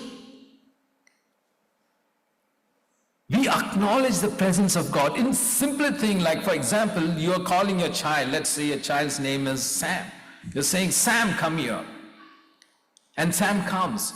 The moment your mouth says Sam, you're acknowledging that Sam is somewhere around here. Sam can hear me. Sam can come and communicate with me. Sam will listen to me. Sam will obey me. That kind of thing. You and I acknowledge the presence of God. And not only that, the moment you praise, the presence of God happens in our midst. Or rather, we can feel the presence of God. The next thing is, look at Psalm 69 verse 30. It says, I will praise the name of God with song and magnify him with thanksgiving. The interesting word there is magnify. You guys, this crowd is pretty much very young crowd, but you see, as an older person, I need to wear glasses, reading glasses. And even with reading glasses, there are certain fine letters I need to use a magnifying glass. Bhuth Kannadi, what do you call that? Bhuth Kannadi. Bhutatam. You put that, then immediately that small thing would look big. In reality, that small thing is small only, but your perception changes. As sister mentioned, when we have the praise in our lips, the perception of God is magnified. You get excited saying, I am worshiping a mighty God who is bigger than me and bigger than my problem. You're magnifying and glorifying God. The perception of God becomes more clearer to you and you depend on it. And then, when you praise God, another thing that happens is, God answers our praise. God answers us through our praise. That is the right way to say. Look at Psalm 73 verse 16 and 17. It says, I tried to understand this, but it was too hard for me to see until I went into the temple of God. Then I understood what will happen to them. Many a times we may not get answers. Many a times we may seek answers. We may seek solutions. Many times we would think, why is this happening to me? Why am I going through so much of difficult times? And you and I want immediate answers for that. We live in an instant world, right? Everything is instant. Even, our food. The moment my little daughter, she will say, I will ask her around 12:15 or something, baby, are you hungry? Can I provide food? She will say, no, I'm not hungry and stuff like that. And within 5 minutes, she says, oh, I'm so hungry, give me food. I have to give it to her right away. We need instant thing. It's probably it's on the news already. Unless it's on the news, I won't know. I don't have any secret service or something. In 2027, they're going to have some super fast aeroplanes. We can go to India half the time we are traveling now. Good news, right? Now it's about 20 hours we go to India, right? Or something. Then by 10, sorry? 20, which depend whether if you go to Hyderabad, it's probably 19 hours. Huh? So half the time you can go. Straight flight from Dallas to Hyderabad, one jet. You climb up, you land down there. 2027, not too far. We may all travel in that, I guess. It might be a little expensive in the beginning, but it's a good thing, instant. We want everything instant. Fingertips, WhatsApp message. Even before someone says something and he even thinks whether, did I really tell it? It's already there out in the world. People know this happened. So, interesting world we live in. When we praise God, God answers us in a different level. You and I would be able to receive the answers which are beyond human understanding. It may not make sense to us at all, but when we praise God, that happens. That happens, and it's so beautiful. And you would relish it, you will enjoy it. Your downward cast spirit would come up alive, and you will glorify God. Let's keep moving on. Remember, when you praise, Psalm 105 verse 5 says, remember the world of wonders he has made, his miracles and the verdicts he has rendered. Psalm 105 verse 5. When we thank and praise God, verse 1 says, thank God, pray to him by name, tell everyone you meet what he has done in your life, sing songs to him, hymns, and translate all is wonderful in music and stuff like that. And then he goes on to say, the simple thing is, when you praise God, two things are happening, let me put it that way. You're reminding God, that means God is not forgetting, but you're reminding God what God is going to do. And it reminds yourself that you are worshipping a mighty God. Today in my personal devotion, I may not have it on the text there. In my personal devotion, I was reading Isaiah chapter 62. If you have your Bibles, please help me with that verse. Isaiah chapter 62. Let me quickly look to that verse. By the way, when do you all finish the service? I'm just enjoying my time here sharing the word of God. When do you all want me to finish it? 5 more minutes? 10 more minutes? How long when is your food time? Sorry? Is that clock right there? It says 12:45?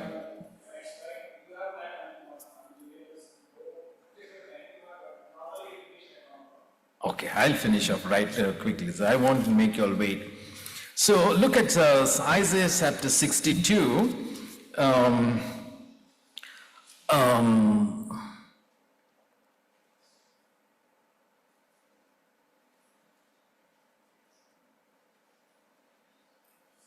Verse 6 and 7. Can someone read that for us? Oh, there it is on the screen. Okay, it says, I have posted watchmen on your walls, O Jerusalem. They will never be silent day or night. They will never be silent day or night. That means you and I need not be silent day or night. You call on the Lord, give yourselves no rest. Call upon God, give no rest at all. You have to keep calling upon the Lord and give him no rest till he establishes Jerusalem. Who is him? God. Give God no rest by your praises, saying praise and praise and praise and praise and keep praising God. You don't rest yourself, you don't give rest to God, and then what happens? And makes her the praise of the earth till he establishes something. So friend, is there something that you are seeking that God has to do in your life? Something that you're craving, something that you're lacking, something that needs to be established. First thing, give yourself no rest. Second thing, give God no rest. And the word of God says, till the praise of the earth, till you keep praising the Lord, till all of you can glorify God, saying, thank you, Lord, for you have made this in my life. What a beautiful way of expressing that is. 2 Chronicles chapter 20, there is a story about King Jehoshaphat. Verse 18 says, this guy was so worried about the army that is going to come upon him. And what does he do? He calls all the people, and all the people come, and everyone, they just worship and praise God. Jehoshaphat, there is on the screen. He says, then Jehoshaphat bowed down with his face to the ground, and all Judah and inhabitants of Jerusalem fell before the Lord, worshiping the Lord, or praising the Lord. Why was he doing a king? He's only telling us, dear brothers and sisters in Christ, the battle belongs to the Lord. All I have to do is just praise God. Simple thing, right? When we praise, whatever battles that's coming across us, God is going to take care of it. He's going to fight our battles. And then in Acts chapter 16 verse 26, when they were jailed, they are praising God. And what is happening there is the chains break, the doors open, and they are all released. What they simply did was singing and praising to God. Dear people of God, you and I, no matter how holy we are bound to some sinful things in our life, some kind of addictions, some kind of things that are secret, that you and I are bound by those chains. So if we need to be released from such kind of things in our life, the only way out is to praise God. When we keep on praising God, our chains are broken.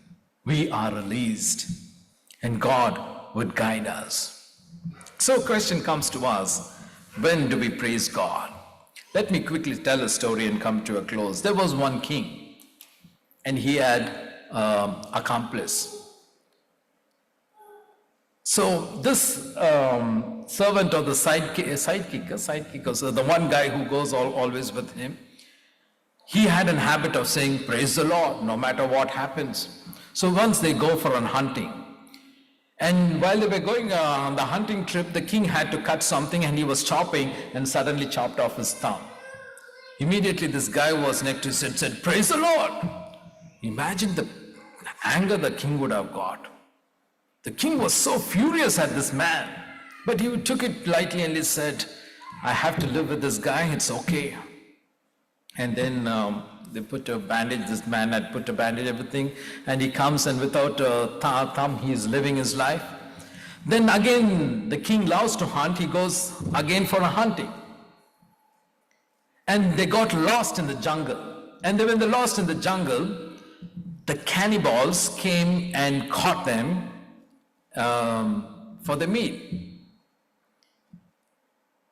And the king was majestic and good looking, and they were preparing the food for him, and he was about to be cooked and eaten. But before that, the chief has to come and examine the person that they're going to cook. Like kind of inspection, he had to inspect them. And as he was inspecting, the chief is looking at the king, and suddenly one thumb, the finger was missing. Immediately he was rejected, is inedible, not able to eat. Immediately the king said, praise the Lord. Then he remembered his accomplice saying, this man, I got so angry at that time when I lost my finger, but today by the praise of this man, my life itself is saved. I will conclude with that Psalm 150. Psalm 150, if you could put it on the screen, you see how many times the word praise is mentioned over there. Psalm 150 says, praise the Lord, praise, can you all see that? Maybe can we all read it together, please? Praise the Lord, praise God in his sanctuary, praise him in his mighty firmament, praise him for his mighty deeds, praise him according to surpassing greatness, praise him with trumpet sound, praise him with lute and harp, praise him with tambourine and dance, praise him with strings and pipe, praise him with clanging cymbal, praise him with loud clashing cymbal, praise everything, let everything that has breath, praise the Lord, praise the Lord. Dear people of God, you and I are called upon to praise the Lord. But are we willing to do that? Shall we all rise and praise God and glorify him and conclude the worship? Praise God from whom all blessings flow. Praise him, all creatures here below. Praise him above the heavenly host. Praise Father, Son, and Holy Ghost. Amen. Gracious God, our loving Heavenly Father, we humble ourselves. We are here to serve you. Cleanse us and help us to be instruments of praise. Lord, thank you for letting us know from your scriptures how important praise is. Thank you, O God, for helping us to see you in a magnifying glass and have a different perspective. Thank you, O God, through the praise we are able to see our situation differently. We are able to handle things differently because of the praise which is continuously on our lips, as we read in Hebrews 13:15. Father God, we come to you, O Lord. Let the praise be on our lips continually, O Lord. No matter what a situation is, no matter whether it is hard times or bad times or good times, help us to always remember it is about praising you. It is about giving you glory. It is about worshiping you. No matter what a situation is, no matter if we are tied by the chains of the devil, Lord, we pray in the name of Jesus that the praise on our lips would break our chains. Lord, we come to you and humble ourselves and pray, O God, sanctify us. Father, help us to feel the presence of God in our praise. Help us, Lord, to praise you in ways that would bring honor and glory to you, O God. Let your Spirit empower us. Give us a joy of praising you. Give us that spirit of praising you. Help us, Lord, to always shout out to you with confidence and know that you are a God who's listening to our praise, who's wanting us to praise you, who's always seeking that we praise you alone. Lord, we pray today that you are our praise. We confirm today that you are our praise. But we thank you for all the blessings that you've given us. But help us to remember that you are our praise. Let your Spirit continue to guide and to lead us. This we ask in the precious and ever-loving name of your Son and our Savior Jesus Christ, who taught us to pray. Our Father, who art in heaven, hallowed be thy name. Thy kingdom come, thy will be done, on earth as it is in heaven. Give us this day our daily bread. Forgive our trespasses, as we forgive those who trespass against us. Lead us not into temptation, but deliver us from evil. For thine is the kingdom, the power, and the glory, forever and ever. Amen. Let us receive the blessings of God with faith. The grace of our Lord Jesus Christ, the love of God, and the sweet communion of the Holy Spirit rest and abide with us now and forevermore. Amen. Thank you all, and God richly bless you all. God bless you all. Thank you. Thank you very much, Pastor, for sharing the word on praise. Mukhyanga manaki, just a quick note. This Thursday, Pramila Aunty is organizing a fasting prayer for women that will be on Zoom, and that will be from 10 a.m. to 3 p.m. I encourage all the women to please participate. If you need any other details, you could reach out to Pramila Aunty, or Sandhya sisters also here. Just reach her out and get the details for the Zoom. But I encourage all the women, please participate, and that will be on February 6th, this Thursday.